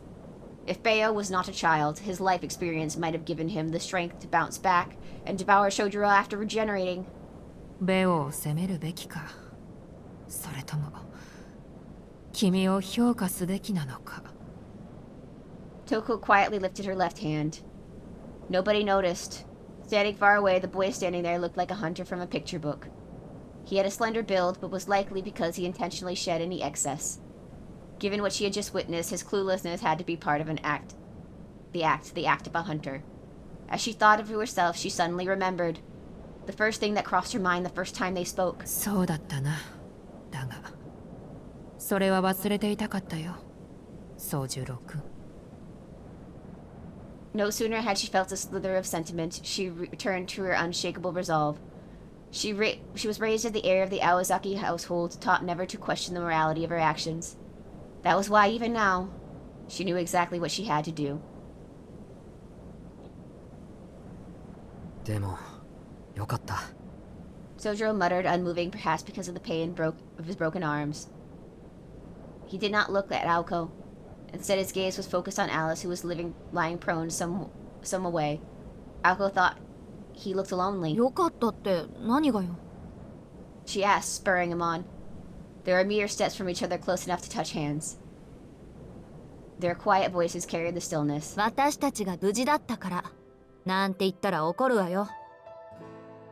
She was not joking. Sojiro turned away from her, slightly shaking his head. 口にするのは3度目だけど、青崎の心配はしていないんだ。いや、さっきはちょっと意識が飛んだようなんだけど。 He said as an embarrassed smile crossed his face. The first time he outright fainted, but the second time his passion pushed his dizziness and nausea aside. He just calmly did what he could best he could. Nevertheless, no matter how calm he tried to be, deep within festered a very real rage. じゃあ何が良かったのよ、宗十郎。 Aoko's voice had a slight tinge of annoyance. Sojiro responded. だってようやく約束が守れた。そっちだけが約束を守ってるのにこっちは果たせなかっただろ。それがずっと気になっていたんだ。その機会があって本当によかった。 His relief expression in itself as a small but heartfelt smile. Aoko listened astonished. For a moment she could not recall what promise Shojiro was talking about. When she remembered that he was talking about what she had told him all that time ago in the amusement park, her mind went blank. あいつをやっつけるのに協力したら俺のことは見逃してくれる？ He proposed a deal, but in the end, he hadn't been of any use. It must have been eating away at him this entire time. Aoko considered the agreement binding, but only for herself. あんなどうでもいいことを。 She muttered in disbelief. Sojiro gave a nod and affirmed with a tiny voice. 約束は自分のために果たすものだって教えてくれたのは青崎だ。だから君が守っている限り俺も守らないといけない。はあ、ずっと俺はそうしたかったんだ。 As if listening to a confessional, Aoko stayed silent. She could not find the words to say anyway. Sojiro proved ever the enigma. Taking such a trivial promise so seriously and speaking so sincerely about something so basic. She could not wrap her head around how he had beaten a werewolf, but his personality, that was the true mystery. It was no use trying to figure it out now. To Aoko Ozaki, he was a riddle wrapped in an enigma, wrapped in a conundrum. それじゃあ借りは返したから帳尻はゼロだ。これで貸し借りはなしだぞ、青崎。 Sojiro said lightly, perhaps attempting to break the silence. Normally this would have passed her by, but she saw his kindness for what it was. 貸しがついたのはこっちの方よ。これじゃあどうやって返していいかわからないじゃない。 Aoko grumbled. Sojiro nodded in happy agreement. それより青崎の足なんか塞がってるな。もしかしてもう立てるのか？ She sought a stubborn look to say, well, duh, obviously. Ever amazed by her gift, he offered his right hand. Despite being broken to the elbow, to Aoko it looked as sturdy as ever. By all appearances, it was beyond recovery and would be for the rest of his life. Even so, he seemed to be able to ignore the pain for Aoko's sake. ほんと、あんたってバカ。 She uttered under her breath, looking up at him. As much as she hated to admit, she could not refuse his hand. Resigning herself, she reached out to Shojiro. And this is when Toko is an asshole and kills him, right? But her hand never reached his. A small bell chimed. The light of wind whipped through the air. It cut through his waist like a guillotine.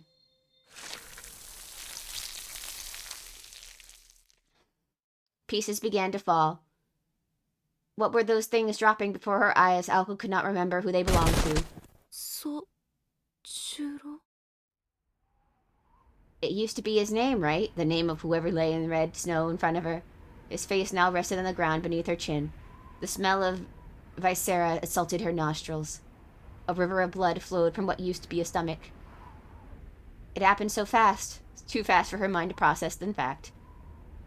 Her only solace was he probably did not suffer. How could she think so calmly, especially after what she had witnessed? Her blood boiled at her own stupidity. Which begged the question, how should she treat the one who did this? She had used all her anger on herself. She had none left to give to anyone else. But this hatred was hers and hers alone. Her problem was this: she could muster the emotions from the drought of anger.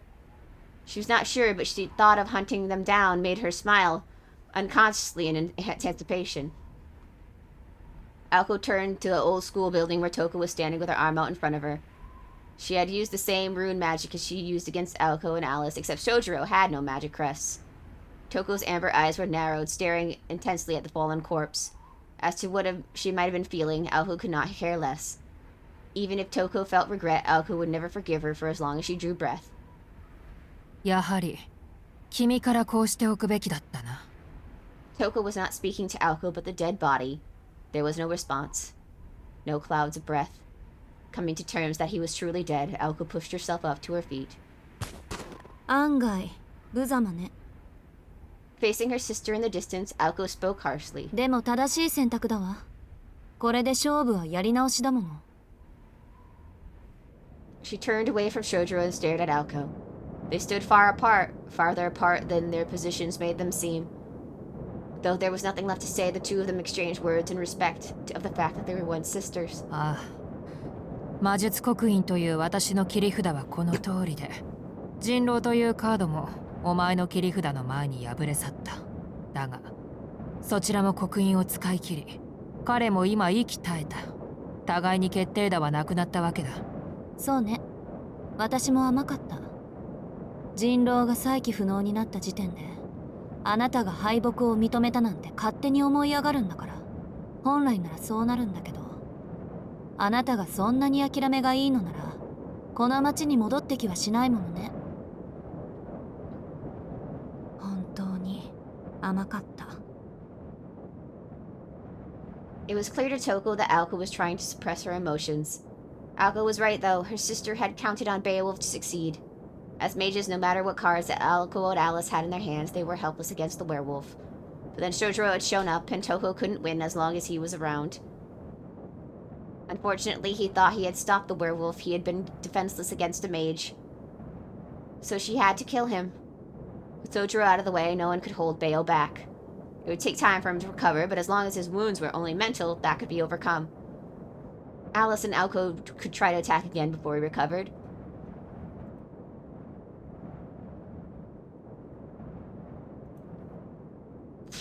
I got spooked. But Alice was kept in by the poison, so Toko still had the advantage. Stalemate, still. The battle would drag on. Unless Alko were to use it.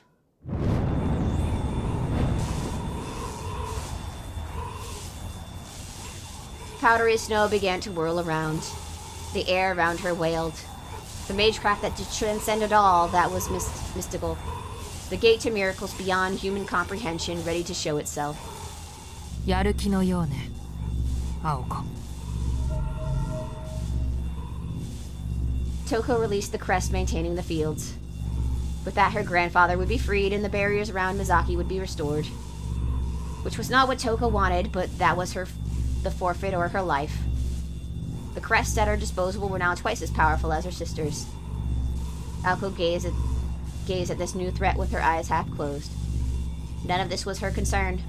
Far removed from the situation, she was searching for something hidden deeper inside herself, desperate to reach it. There it was, an odd feeling, like picking up algae. It was not the fire of emotion. It was not solid nor great. It must have been what people meant by rising to the occasion. Abandoning thought itself, Alko held on that feeling. She stared at her enemy. いいわよ、トウコ。 She spoke softly, yet more loudly than a scream. お望み通り、本当の魔法を見せてあげる。 Focusing her powers, the dim of a crest on her right arm, she weaved the words together. A single incantation. A final, heartfelt farewell. A brilliant blue-colored magic taking time back when a certain someone had been blessed.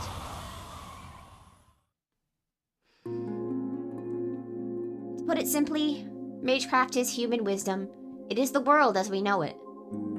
Magic is the singularity that exists beyond either of those. At the beginning, the first changed all. Next, the second recognized many. In answer, the third showed the future. Tethered, the fourth concealed itself. And the final fifth had long since lost its significance. Someone once said, had it only ended at the third. Magecraft is the study of history, feats of our making and life orbiting the planet. But true magic is province of a god beyond the heavens. Why do those who stand on Earth extol the virtues of miracles beyond humankind and the planet? It was an undeniable sin. Magic was the enemy of humanity. That is why those who obtain new magic are killed by the Red Shadow. 聞け、万物の霊長。 Alko's voice resonated through the high above the winter skies. The air began to fracture, turning the scenery to broken glass. Toko wondered whether she should fight or flee. She decided she would try to keep her feelings in check and see this through. But the object of her obsession for so many years was right in front of her. Rationality was slipping from her grasp. Both of their fates were now uncertain. Toko had an overwhelming advantage when it came to her crest and the terrain. When it came to true magic, however, the Awazaki magic was anything like Alice Kunoji's fairy tale monsters. The mage strength was not a part of the equation. At this point, it was Toko against magic itself. And there was no winning against truth. The transcendence of idiosyncrasy of the true magic rendered things like magecraft irrelevant. だが Toko stared at her sister, wondering if she could actually use it. Her proclamation lacked conviction. She had raised her voice, but that was out of discipline. It had not been an arrogant conviction to sacrifice someone else for her own gain. Having not been chosen to inherit, Toko could not imagine what the magic in her sister was. Only that it was forced violently enough to change the world. No human mind could withstand the audacity it required to make an enemy of the world itself. Especially not someone as indecisive as her sister. The power of magic would surely cripple her.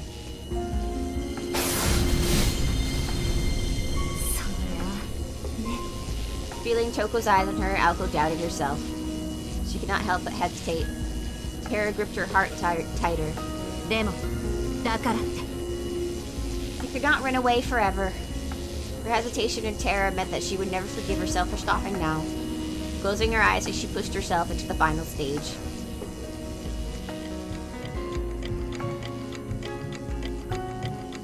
Time stopped like a light being switched off. She submerged herself in her own darkness.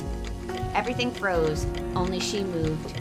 Everything around her disappeared as she passed a limitless stream of stars. And as soon as she did, she wanted to disappear into the empty, thoughtlessness place she arrived in without any answers. Not again. The Red Shadow will surely come this time. Suddenly, I saw a new memory. Possibly because I used another to make this trade for. I heard a familiar yet new sound. I wish for nothing. I seek nothing.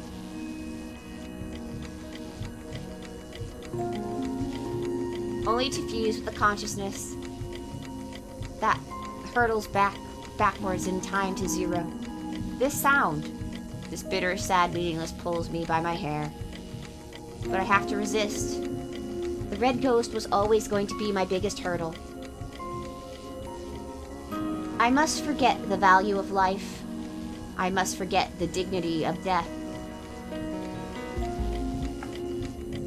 The sound persists. It's got nothing to do with this journey. It's just an external distraction. And yet I think I finally understand. I know what that noise has been making me so uneasy. What the? The unsettling whispers were directed at me. Or perhaps the red shadow was perplexed by the quiet soul listening to it. It glares at me, its eyes full of hatred. How could I be so unprepared? Don't tell me. You can't be serious. You're going to turn me into your prey for that? That is your everything. You have nothing else. The effect of rewinding, the decision to never say never. His prime, his meaningless life.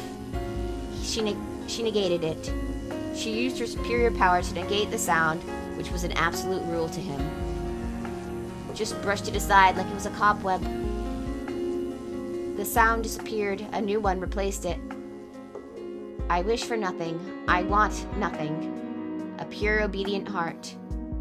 That's why you get nothing. A life of falsehood led by affirmation.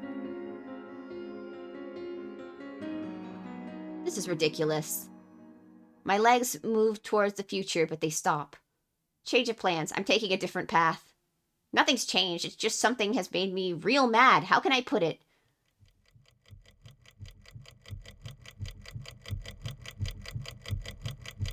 You call this the past, you idiot? If I don't complain about something to someone, I'll explode. Even if it's just to the voice or he who hears it. Or to the part of me who just says quiet and watches.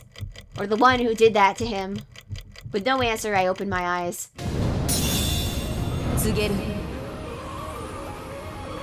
Aqua released everything she had dragged up.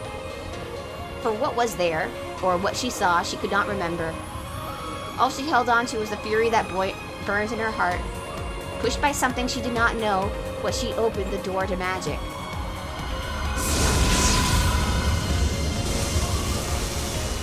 The change was extraordinary.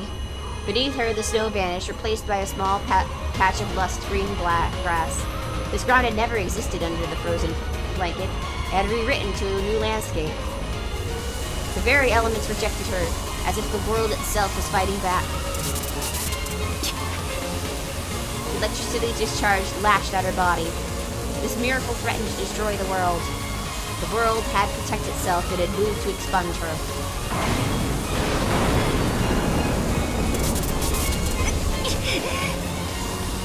Pain scorched her every cell, trying to tear away her consciousness.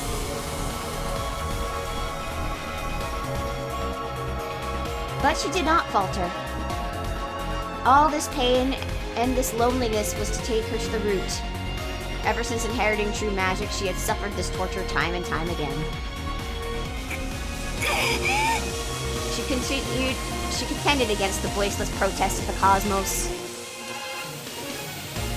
The burden engulfed her retinas and nerves in the flame. And then... light. She finally understood. She remembers why she came back and what she wanted to scream. A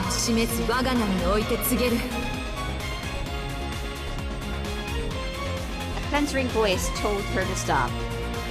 At the edges of oblivion, her hand had touched the true form of magic. The snarling red shadow was there, telling her it was no use. So much doubt, so much fear. But such things meant nothing to her. To me. I don't care about magicians with obligations or the destruction of mankind. I'm sick and tired of hearing about it. I have only one reason for doing anything right now. God, I can't believe I'm saying this out loud. I just want to save him.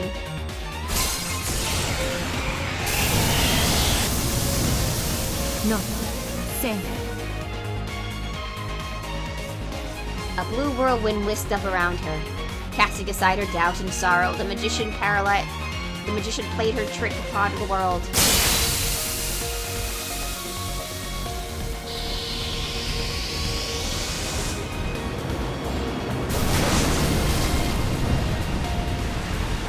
Time flowed backward.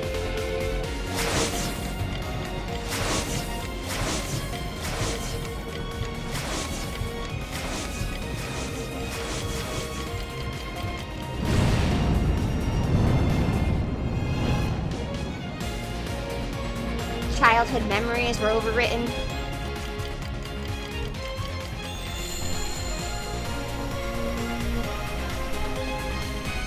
White flowers appeared as far as the eye could see. Brighter than snow, they rippled like waves across the world, devouring it.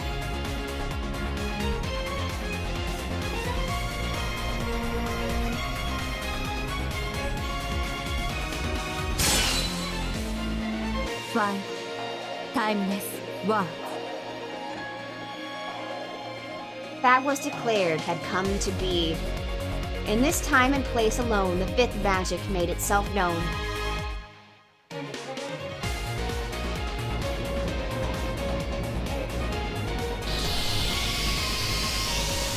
In the blink of an eye, the snowy clearing had transformed.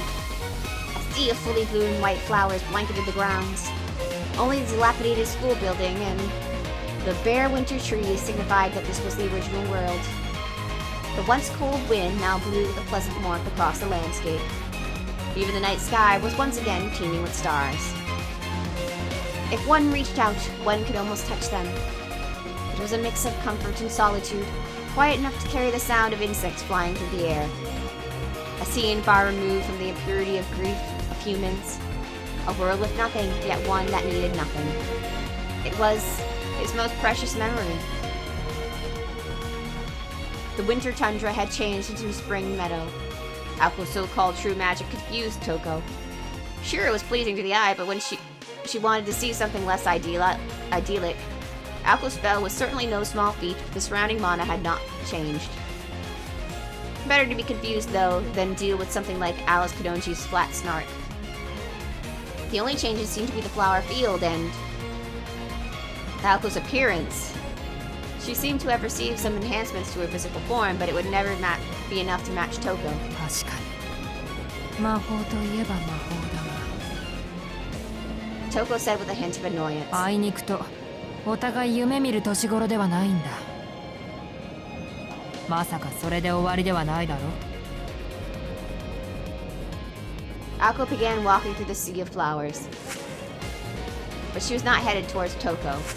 いえ、これでおしまいよ。私もあなたも。Alco's words sent a wave of unease through Toko. Her sister's voice seemed different somehow. It was mostly the same pitch, so it had to be the tone. No, that was the same too. Something was off, could it be? It was then Toko noticed something else that had changed.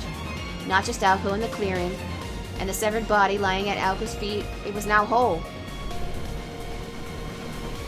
Corpse reanimation, wound healing. It did not look like Alco had used a significant formula, and besides, regenerating body did not bring it back to life. Since the dawn of time, even true magic has never been able to bring back the dead. But the body of the boy behind Alco was moving. It was breathing like it was taking a nap. 死者の蘇生が青崎の魔法いや違うあれは蘇生というより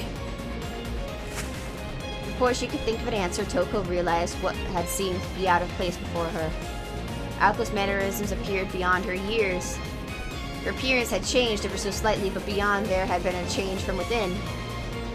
By the time Toko arrived at what seemingly impossible conclusion, Alco had closed the distance between them. タービンセット Alco raised her left hand to eye level. Toko could see, no, hear the magical energy generating inside Alco. It was a sound Toko had never heard before.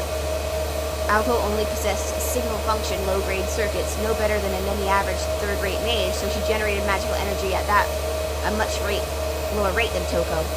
However, the speed is absurdly quick, moving in faster than the blood pumping through her body. Magecraft could vibrate, but how the hell did she activate magic circuits? Did they activate his magic circuits audible? Even the association had never heard such thing. 我が目前に勝利ありき Spurred to action by the sudden dread she felt, Toko hurriedly carved runes into the air.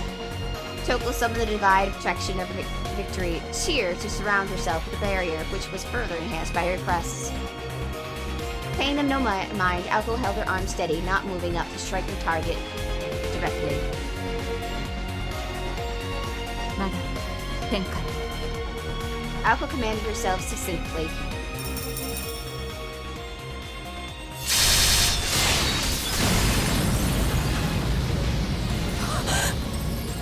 This was beyond magecraft. In just a few words, she had fired 20 magic bullets. Like a meteor shower, the bullets smashed through the rocket-proof rune barrier, as well as Toko's spell-woven coat.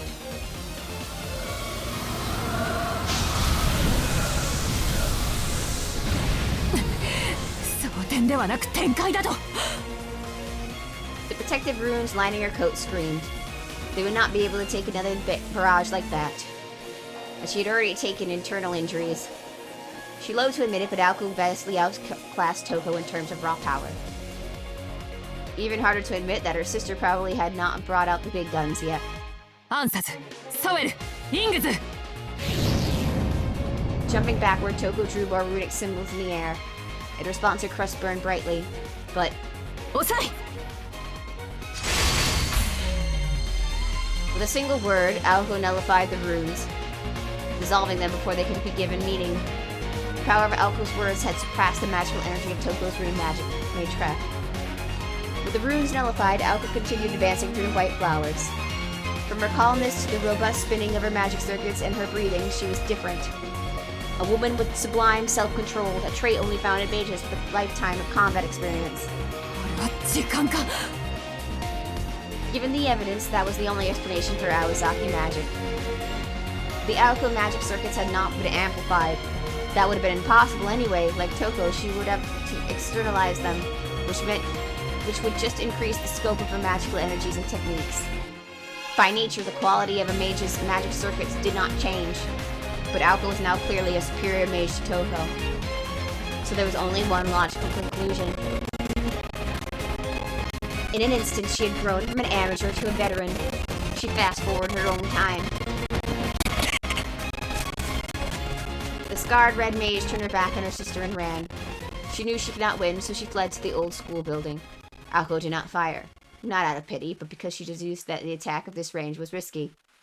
She went to chase after her sister, but stopped suddenly. A few words caught in her throat. She took a small breath. アリスそいつお願い She said, slightly embarrassed by the maturity of her voice. With petals fluttering through the air, without looking back, she made after Toko, her long hair flowing behind her.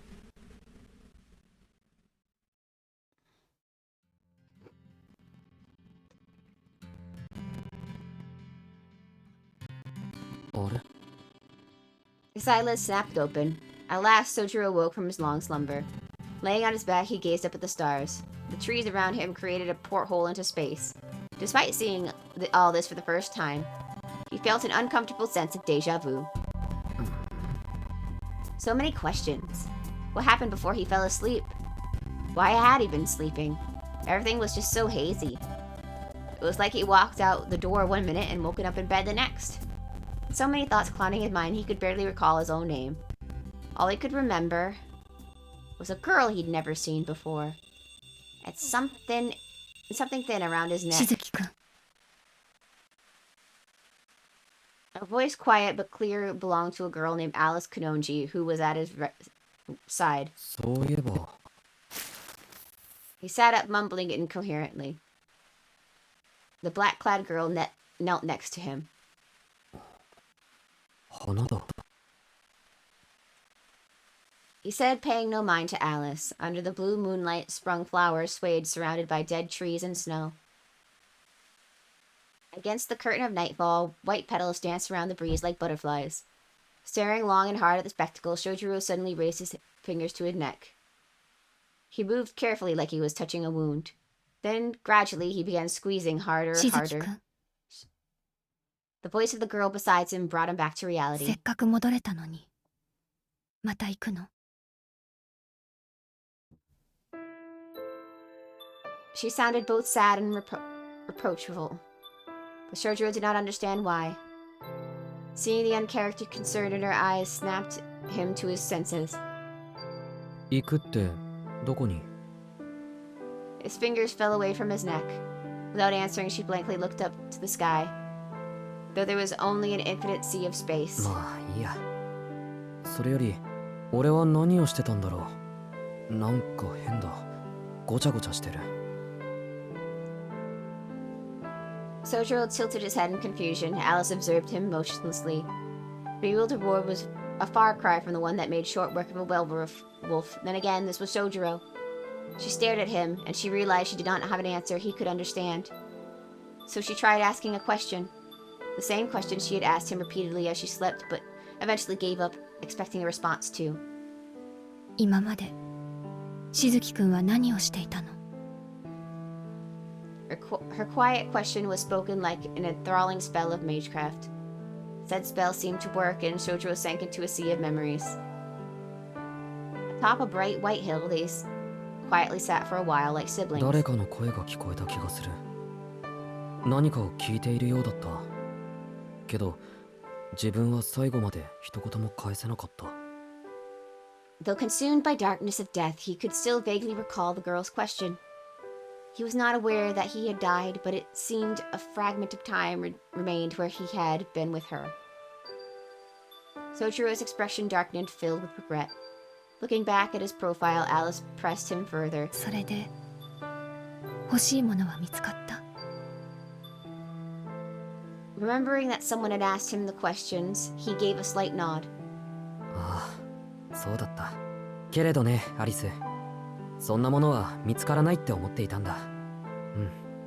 ずっとそう思っていた。In regret, his voice was accompanied by a hint of strength. Lowering his gaze, Shojiro saw a white flower garden that looked like something from the afterlife. It shone brightly, captivating him. 思い出した。青子の前でざっくり言ったんだっけ。なのに生きているのはどういうことなんだろう。Sojiro said, prodding his body curiously. His arms were their old selves again, but what about Ko? He turned toward Alice for an answer, who sat among the flowers looking sullen. 巻き戻されたのよ、しずきくんは。この風景も本来はあなたの記憶だけど、わからない。 Alice seemed to be speaking in riddles. 俺の記憶って、その割には知らないところなんだけど。今しずきくんの時間は青子に使われているから、それが戻されるまで思い出すことはないわ。 She answered ominously as she cast her gaze towards the flowering garden. でもこれが消えてしまうのは残念ね。元に戻れば思い返せるのは私だけなのに。 Looking at the white blossoms, she smiled momentarily. おう。 Her words only confused him further. アリス、君答える気がないんだろう。 He said dejectedly, prompting Alice to face him. What emotions lay inside these deep eyes? 意味のない話だけど聞きたい？聞きたい。アリスが教えてくれるならなおさらだ。 Sojiro nodded enthusiastically while Alko took a deep breath and closed her eyes. When she spoke as caring a tone as she was capable of. 結論だけ言うと、あなたは一度死んで生き返ったの。しずきくんが瞳子さんに殺されてから、青子が目を覚ますまでの5分間分の時間を巻き戻して、その時あなたは10年近い年月を青子に使われた。2人とも肉体年齢は変わってないから、中の時間だけ持っていったんでしょうね。だから今この景色を懐かしく思えるのは青子だけ。そして And once the time exchange was over, Neither Aoko nor Shojuro would remember what happened during these moments. When Aoko used someone else to channel her true magic, it did not affect her alone. If she had rewound time for only herself, then the temporal inconsistencies would form part of her own experiences. However, this was proper time travel. The inconsistencies would be corrected. When the magic ended, both Aoko's memories of this place and Sojuro's unfamiliarity with it would be corrected. This miracle would become unrealized. Only the observers who remember this brilliant white sea of flowers, Alice and Toko. 時間を持っていく Sojuro asked, his head tilting even further at Alice's general explanation. She recalled that Aoko said that if you gave Shojuro a roundabout answer, he would stop asking questions even if he did not comprehend it. しずきくんを生き返らせる方法はなかったから、命の復元より死そのものの回避を青子は試みたのよ。まだ青子には無理なのか、それとも今回もひよったのか。大きな操作は避けて小さな操作。あなたは今5分間だけ時間を飛んだことになるわ。仮に遠い未来、この時間を検索できる人がいたとしても、あなただけは誰にも見つけられない。だって時間軸の上にいなかったんですもの。そして同時に青子は自分の時間を上乗せするために、多分幼年期の時間でしょうね。個人の時間操作は忘却している部分の方が楽だと聞くし。Should I slow down? Alice asked with her eyes. All Shojuro could do was nod. つまり2つの奇跡を、あなたの体の巻き戻しと自分の体の早送りね。しずきくんの時間に介入する際、ついでに10年分の時間を借り受けて、未来だから今瞳子さんを殺そうとしているのは27歳分の時間を持った Oh no, she's too 青 old for you 崎青 now. 子ということになるわ。What on earth was Alice talking about? Sojuro's expression gave way to his thoughts, though the part about Toko made him furrow his 瞳 brow. 子さんを殺すって青子がもう終わってるでしょうけど。As soon as Alice answered, Shojuro sped off, kicking up white petals behind him as he ran. The brave boy who defeated a werewolf was back. Alice watched him go. As on a snowy night, the same boy ran down Shinozuka Hill for her too. Shojuro entered the old school building. Lights flashed and the sounds of distraction exploded around him, threatening to turn the area into a burial ground. Still, he remained ほ focused. ら、悪いけれどやっぱり無駄だったわ、青子。 Her words only reached the white flowers around her. Aoko knew Shojuro too well, and she wanted Alice to stop him. If he tried to interfere with the battle against Toko, she could not have protected him this time. But it was too late to celebrate Aoko's judgment now. The girl in black had no intention of going after him. She simply sat for a while, gazing forlornly at the transcendent flower garden.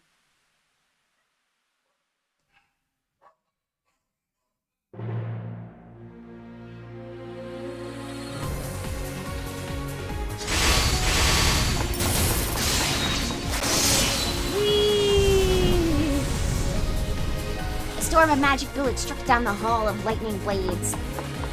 A mage's workshop was their home base, and the last line of defense. It featured an abundance of defensive spells designed to cut down brazen challengers and thieves. The old school building was no exception, painstakingly rigged by the puppet master and room mage Toko Awazaki. A reflection of her bizarre obsessions, and the workshop was set to indiscriminately destroy any intruders. 足止めぐらいは果たせバカモン。 Toko complained as she ran down the hallway, activating her traps along the way. But nothing seemed to work. None of the rooms, regardless of their quality or quantity, could slow her sister down. Her reaction speed and her ability to predict attacks could only be described as transcendent. Even magic bullets she fired from both her arms were too much to destroy the rooms and the very walls that housed them.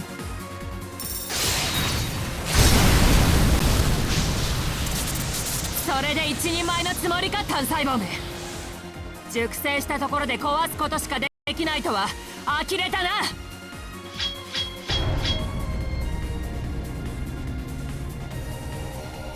She spat out her words and the ceiling opened, increasing your pressure from the runes. Invisible walls popped up in the hallway. Akko stopped and swung her right leg upward.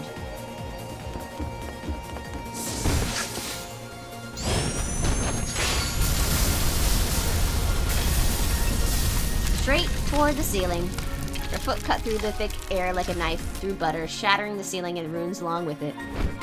あんたの方こそいつまで経ってもこの凝り性。どこもかしこもルーンだらけ。少しは遠慮ってもんがないの？みんなの思い出の校舎なんだからもっと大切に扱いなさいよね。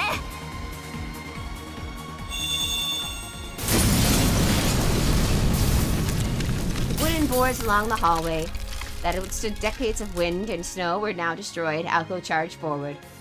The chaos was inevitable. While Toko's runes cursed living things, Alko's magic bullets destroyed all without prejudice. 優雅さのかけらもない。あんなのが自分の妹だと思うと。Toko would do anything to change her blood, but there were more pressing matters at hand. The girl rushing at her now was not the sister she remembered, but rather a more completed version of her. Toko couldn't afford to let her guard down even for a second. But 笑わせる。そんなものが魔法であるものか。localized time travel, Toko didn't believe that it was the true nature of the Awazaki magic. Akko's transformation had to be a mere byproduct of the true magic. She couldn't make heads or tails about its depths, even with Akko achieving it. At the very least, it would not be so simple a miracle. After all, the concept of time travel was already made possible through second magic. Record manipulation, revision of possibilities, and so forth involved the operation of parallel worlds. So there was no way that could be the fifth magic. となると、次に出てくる疑問はこれか。青子、貴様、その10年分の時間をどこから持ってきた？あ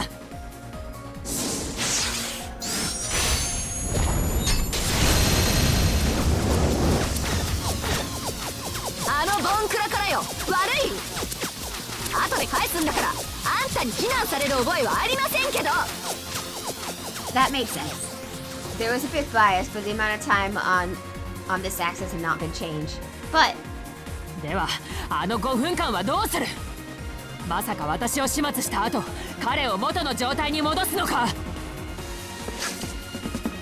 Gakko stopped in her tracks.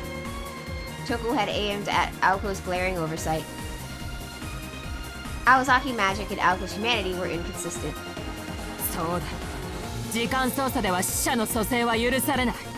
お前がしたことは一時だけの気休めか。The magic crest on Toko's back began to demonstrate their true worth. Drawing upon the magic energy stored from the crest, she had materialized her large trap in the hallway.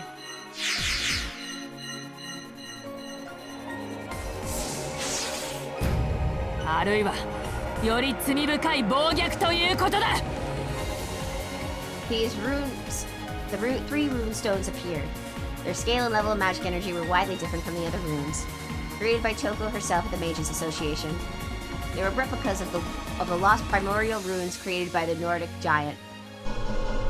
The three thin crystalline lenses amplified her carved runes tens of millions of times. They rendered projectiles like magic, but bullets ineffective.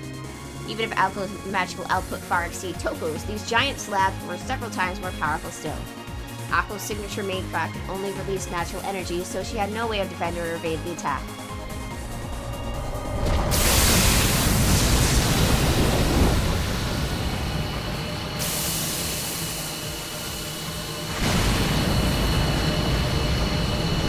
Main, set. Pushing herself on, Aoko took a deep breath of resolve. Instead of defending or dodging, she went low and charged into the rune storm.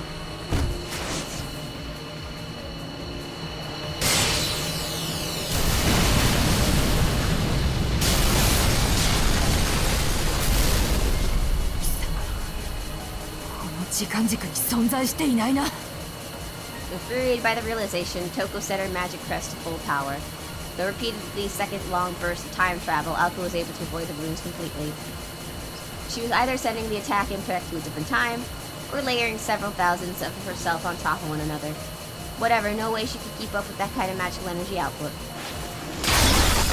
1枚目 Alco crystalline slapped to pieces. 2 remained, distance 30 feet. Toko had 10 seconds of natural energy left, but that was all she needed. Alco, on the other hand, would stop now if she had any common sense as a mage. She couldn't continue breaking the rules for much longer. Then again, time travel itself was breaking the rules. Aoko!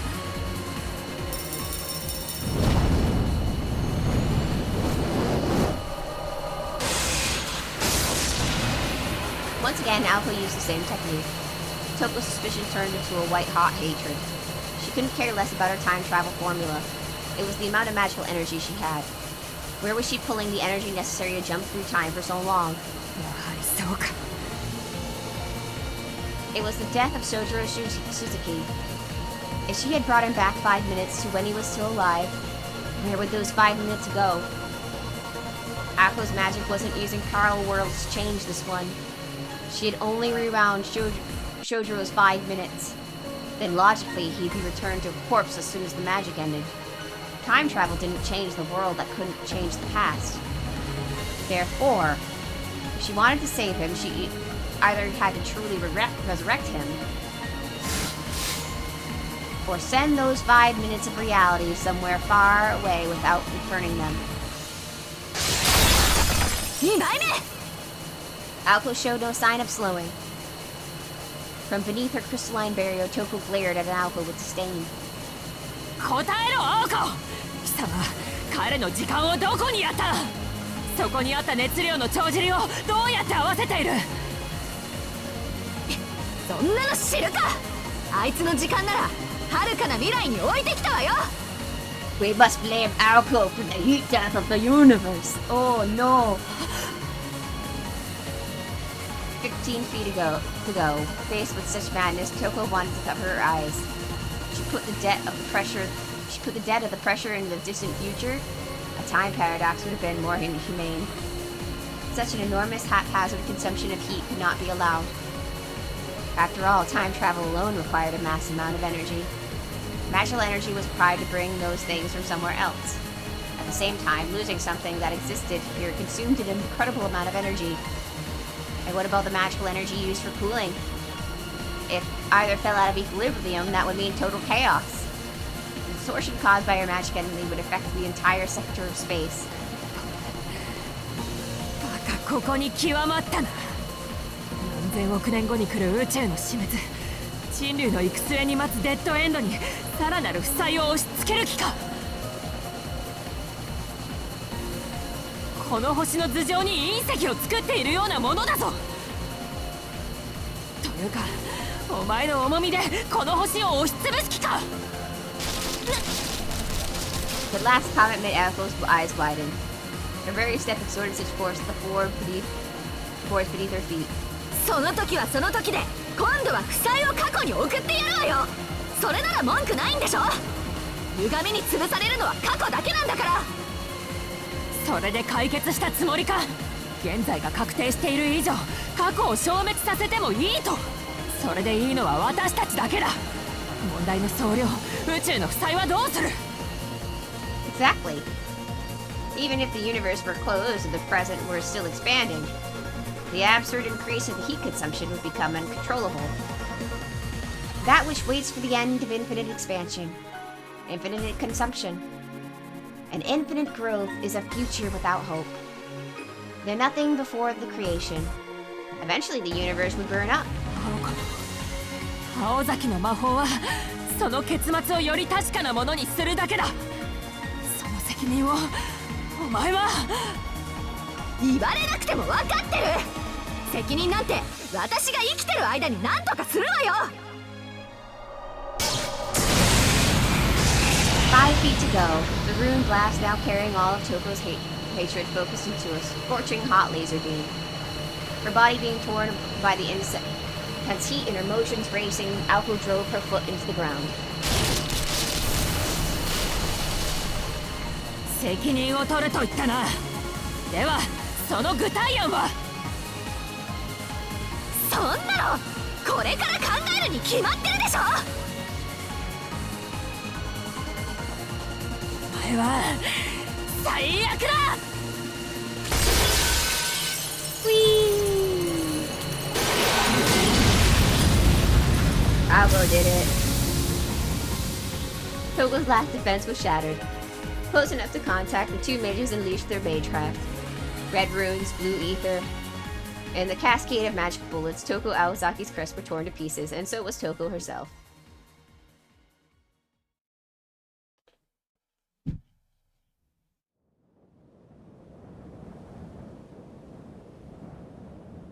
It was just as Alice said.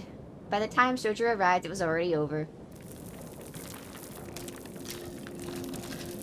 The old school building's wooden boards had survived the elements for decades, but now they were not ready for a mage duel. The entrance to the door hung off its hinges. The floorboards groaned. The stairs were ready to collapse underfoot. Toko's escapade and Aoko's pursuit had left a trail of destruction leading all the way to the second floor. The chaos continued to the end of the hallway, by the stairs to the third floor. Toko sat in a heap with her back against the wall. Despite her injuries, she kept her eyes firmly on Aoko. She was bleeding internally and had multiple broken bones. She would not be moving anytime soon. Possibly damaged by Aoko's flying kick, her mystic eyes had ruptured within, closing them indefinitely. Despite her battered and broken body, she was still breathing steadily, a testament to her stubbornness. Before her stood Aoko, staring her down, uninjured. 屋上までは持つと思っていたんだが。Toko was not trying to be facetious. She sounded genuinely disappointed. Aoko responded with a cold glare. Her azure eyes had not changed one bit. They were callous as ever, yet undeniably beautiful. From where she stood, Aoko held out her hand toward Toko. Like a hunter about to put a wounded prey out of its misery. The victor was decided. The mage came to steal land and got a death sentence for her trouble. Silence was disquieting. Moonlight peered through the demolished ceiling, illuminating the two sisters within its stare. The utterly mad sibling squabble was over. Now the fireworks were finished. The cold wind had returned to claim the old school building. 何か言い残すことはある？ Aoko's voice cut through the silence.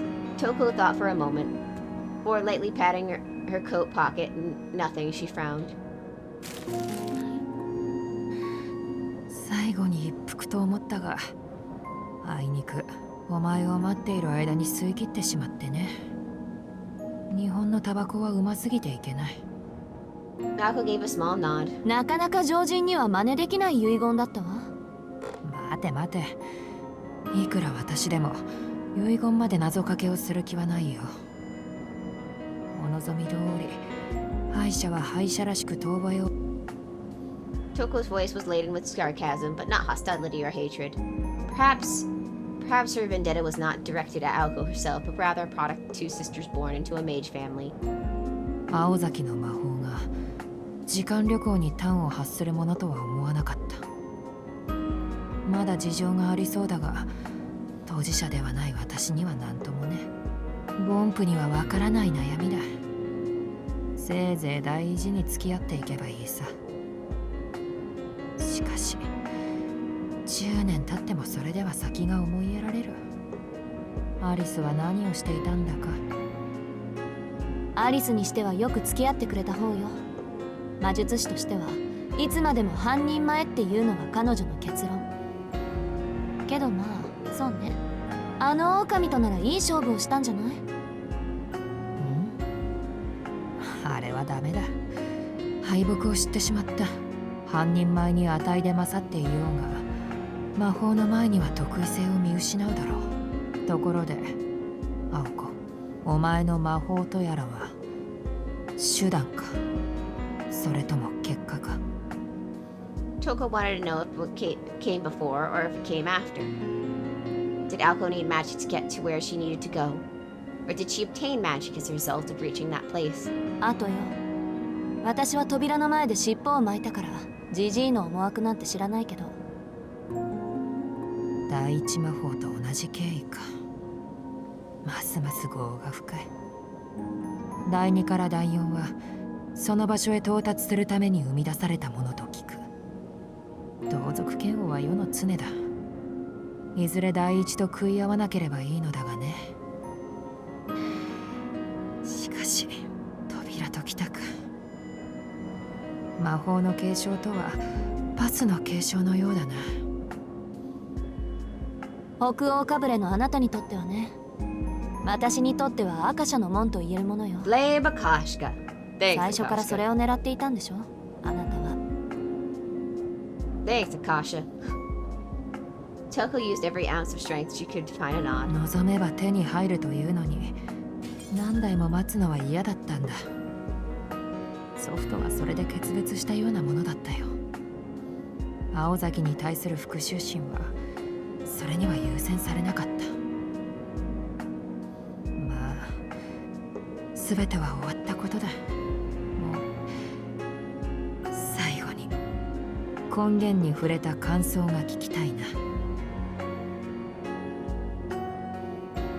Toko spoke after taking a deep breath. Her last words showed no trace of hatred. Alko remained silent as she began raising her right hand up. She recalled her grandfather's orders. The source of true magic, revealing one's knowledge or impressions of the root, was strictly forbidden. But this was her sister's dying wish. Maybe it would be okay. The conversation would end the moment she brought her own arm down. Then this rotting shell of building would become her sibling's tomb. What harm could it do? And it's not like she planned to follow her grandfather's rules anyway. 白状するとね、姉さん。 Alko's voice carried through the blue hallway. 正直、全然わからなかったわ。 She gave a blunt reply and brought her arm down like a bolt of lightning. Or at least she tried to.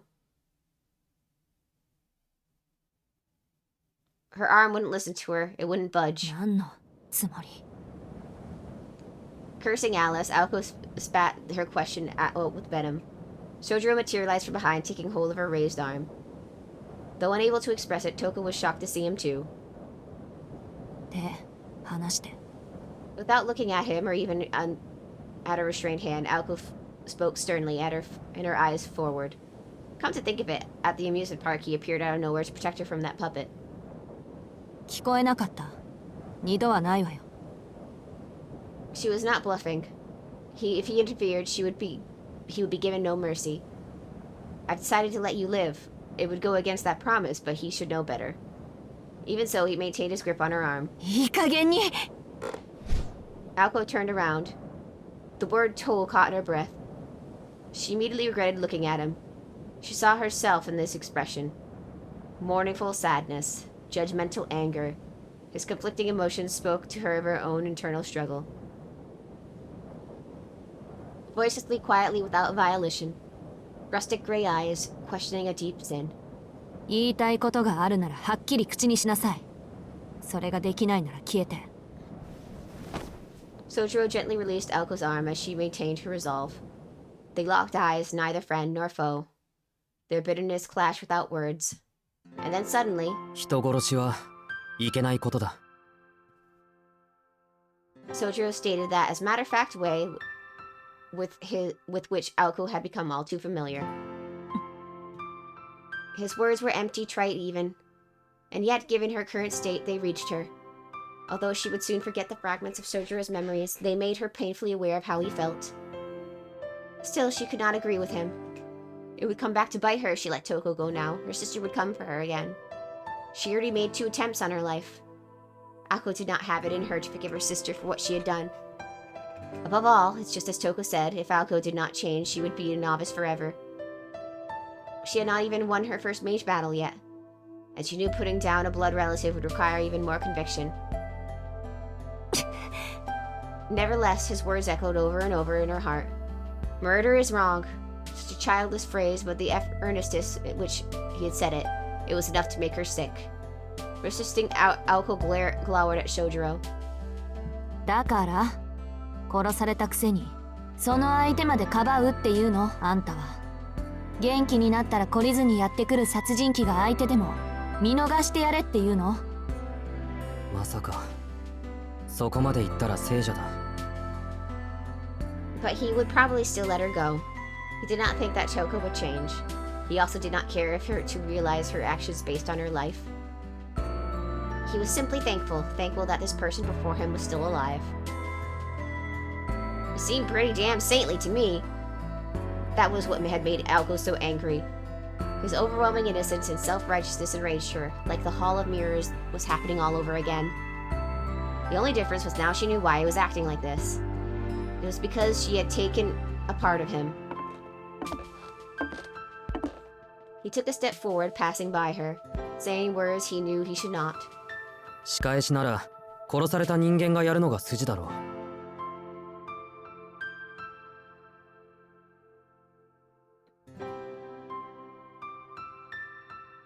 君を止められないのは分かってる。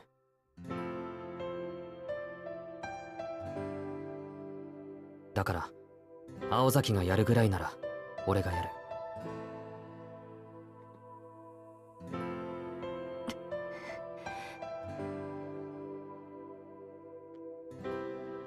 It was difficult to discern who was more pathetic in all of this. Toko, who had been staring at them the whole time, closed at her eyes, drifting off to sleep. ごめんなさい、トウコさん。Knowing her fate, Toko dropped her head as best she could and as he walked toward her.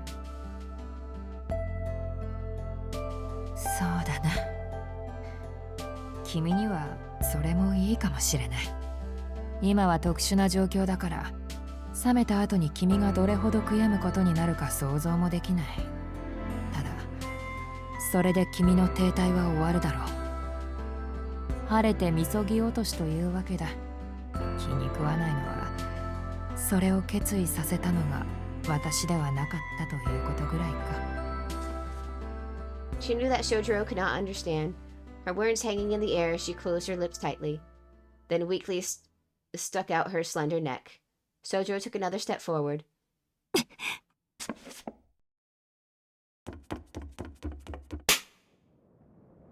Before he could do anything, Alco moved. Spinning in front of Shojiro, she cut off her magical energy and swung her hand down as hard as she could. The sound of her slapping his face echoed through the hall along with his exaggerated steps. 青崎。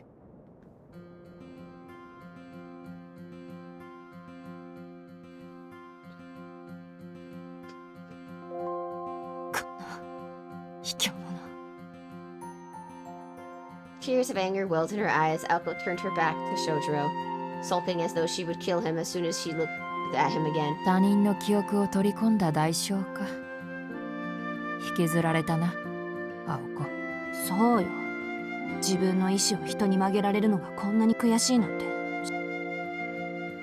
That was about all Alco could mutter in response. The corner of Toko's lips curled to a grin. 何がおかしいのよ、あなた。いや、お前にも人並みの情けがあるとは思っていなくてね。バカ呼ばわりは訂正しておくよ。他人の理想を背負うのに怯えるなんて10年経っても可愛いじゃないか。あんたね。そう睨むな。今のは心からの賛辞だ。で、私をどうする？彼に殺させるか。仕方ないでしょ。あなたの言う通り、これが何よりの代償だったんだから。Alco said begrudgingly, shooting Shojiro a sideward glance. He seemed to have recovered from the slap, and as usual, his absent-minded look returned. He may have had no memories of his past, but his morals and values were too deep to be erased. Shojiro was trying to violate those. It would eat away at him forever, and he would be doing it not for himself, but for Alco. Alco understood all this all too well now. The moment he said he would do it was the moment he lost. Not stopping him would be no different than watching him die. And she would lose something important inside of her. Alco did not want that to happen. 青崎、やっぱり自分の受けた傷は自分で返さないと気が済まない性格か？ Alco ignored Shojiro, who seemed to have gotten the wrong idea. Instead, she directed her scowl at Toko, who lay collapsed on the floor of her. わかったわよ。トウコ、今回は見逃してあげる。けど、ただで帰れるとは思ってないわよね。Toko scowled at her little sister, standing smugly over her. 祖父のところに突き出すのなら、ここで引導を渡してくれ。まさか。私もあの人には会いたくないもの。あなたにはこのまま出て行ってもらうわ。邪魔もしないし、教会に届けも出さない。律子は私が言い含めておくから、今回の件は私たちだけの秘密よ。Toko's brow creased further. There had to be a catch. 青子、何を企んでいる？別に。その代わりに呪いをプレゼントしようと思って。今まで散々ガンド食らってきたし、おあいこでしょ。まあ私のはちょっと強力だけど、今後この土地に入ろうものならマダガスカルガエルになってもらうわ。 Smiling as they had just arranged to eat Chinese food tomorrow night, Aoko and walked towards Toko. はて、なんでそういうものだけ習得してるんだお前は。そりゃ師匠がアリスだもの、偏るのは当然でしょ。The elder Awazaki's sister brow knitted so hard that it could have produced a sweater. Perhaps this is why her sister would stay a novice forever. 宗十郎、席外して。覗き見が趣味なら別に見ていってもいいけど。As she spoke, she began removing her sister's overcoat. The uncomfortable look in Toko's eyes compared to the strangely cheerful one in Aoko's caused Shojiro to hesitate. Was it really okay to leave the two of them alone? Eventually he nodded. This was just a weird game between sisters. 覗き見は確かにいい趣味じゃないな。Muttering more to himself than anything, he ducked into an empty classroom. なんだそのブサイクで悪趣味な術式は。センスがないにも程がある。この通り芸術的才能は全部姉貴に持っていかれた哀れな妹でして、嘆くなら自分の天才性を嘆きなさい。Down the cold, dilapidated hallway, cries of sadness, joy, and anguish rang out. Beedo, beedo, beedo, beedo. Whee! Outside, the fully bloomed white flower petals floated one by one onto the night. Standing among the ballad of petals, Alice gazed up to the sky. The blossoms gathered into a cloud and then slowly vanished as though falling asleep. Soon not a single flower would remain, and this clearing would return to a snowy tundra. The magic had ended. It was a matter of minutes till the world would return to its rightful place, along with the time shared between a boy and a girl. The old school building was still. Alice embraced the silence and patiently waited. After a while, Shojiro emerged from the building and Alice released a puff of white breath. A small sigh of relief. It was over. Shojiro approached carrying Aoko, cradling her in his arms. Was she asleep? Her eyes were closed and she seemed peaceful. Her hair and limp body jangled like a silk drape, and she looked like a sleeping beauty. 待っていてくれたんだ、アリス。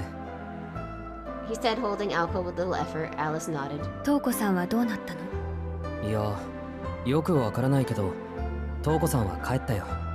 青崎が言うには、そう簡単に解除できない呪いをかけたから、向こう10年は三崎市には入ってこれないって。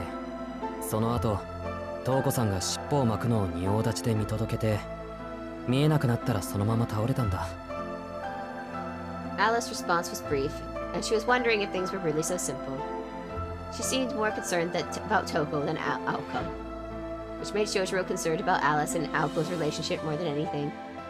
それはともかくとして、青子はどうなっているんだろう。He asked nonchalantly as he looked at Aoko breathing deeply in her sleep. 矛盾と清純を合わせているのね。彼女の時間は今の時間とは異なってしまったから。Shojiro nodded in understanding, fairly clearly still not comprehending a word what Alice just said. なんか拍子抜けしたよ。結局、瞳子さんと青崎、どっちが勝ったのかよくつかめない。そうね。魔術師の争いには明確な点数はつけられないから。瞳子さんの大目的が青崎の魔法の解明なら、魔法を使わされた時点で青子の負けよ。その後のいざこざは凱旋する勝者を夜道で襲ったようなものだし。Alice said as she turned her sights to the forest. Even Shojiro could tell that Alice's way of saying, "Let's go home." そうだね。青崎もアリスもこのままじゃ風邪をひく。ああ、それと青崎が瞳子さんに呪いをかけるとき何かしてたんだけど。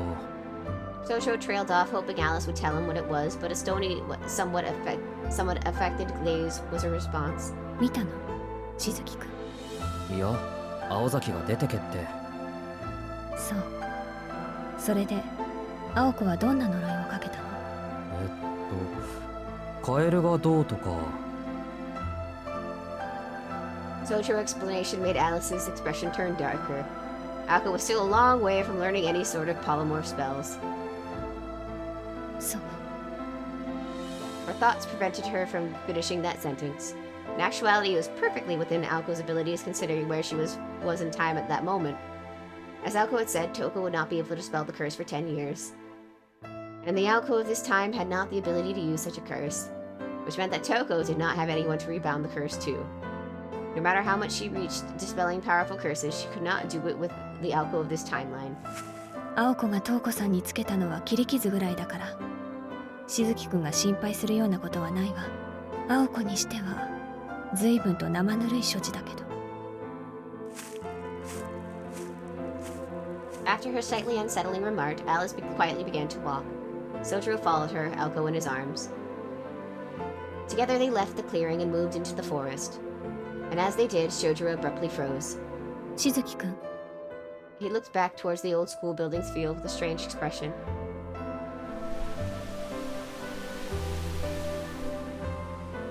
Was it homesickness he felt? Though this was only his second time seeing it, he had a nostalgic feeling, like he could never be back. He looked like a child saying goodbye to an old toy that was to be thrown away. Seeing expressions, Alice felt a hint of sympathy and chided herself. あの荒れ地がどうかした？ She asked him, watching the flowery garden fade into a snowy field. Shojiro shook his head. なんとなく知っている場所に似てる気がして。おかしいな。やってきた時はそんな気はしなかったのに。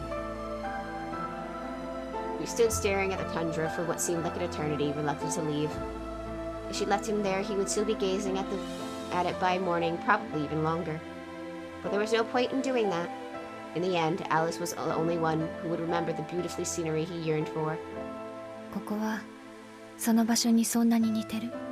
全然似てない。面影すら皆無だ。ならそれは気の迷いよ。 Sojo nodded at Alice's harsh conclusion. He smiled slightly, deciding it was pointless to want something that did not exist. そうだね。多分幻を見ていたんだ。あれは一度幸福だった時の夢だった。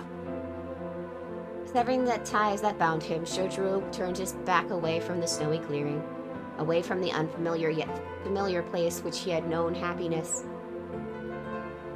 さあ、早く帰ろう。青崎は重いし、洋館に着いたらあったかいお茶を入れよう、アリス。Shojiro spoke her name with a smile. Her heart skipped a beat. Since when did he start saying her name so casually like that? Somehow she managed to nod before beginning to walk again. As he had moved away from her, she asked a small question to his back. 重いって私 Alko was a bit taller than Alice, so naturally she would have weighed more, but Alice wanted to hear him say it anyway. Not to disappoint, Shojiro answered without missing a beat. ああ、数値的に言うのなら、アリスより10キロ増しぐらい。そう。青子が聞いてたら大変ね。 Judging by Alice's tone, she was probably going to tell Alko later. 意地が悪いな、アリスも。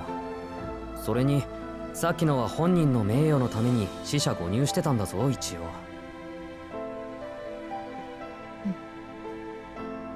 His attempts at being kind had likely drawn him closer to his deathbed. ダメかな。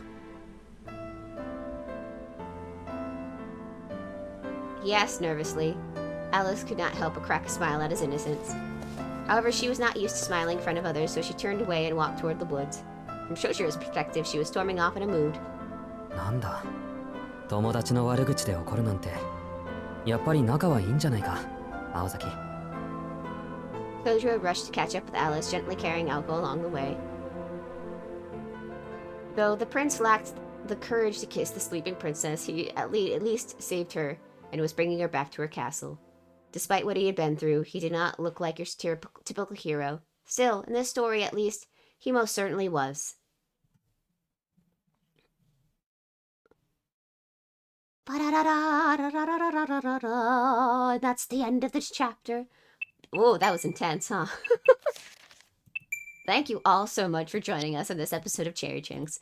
Please like, comment, subscribe below, and I'll see you next time for the next chapter of Witch of the Holy Night. Goodbye. Bye-bye.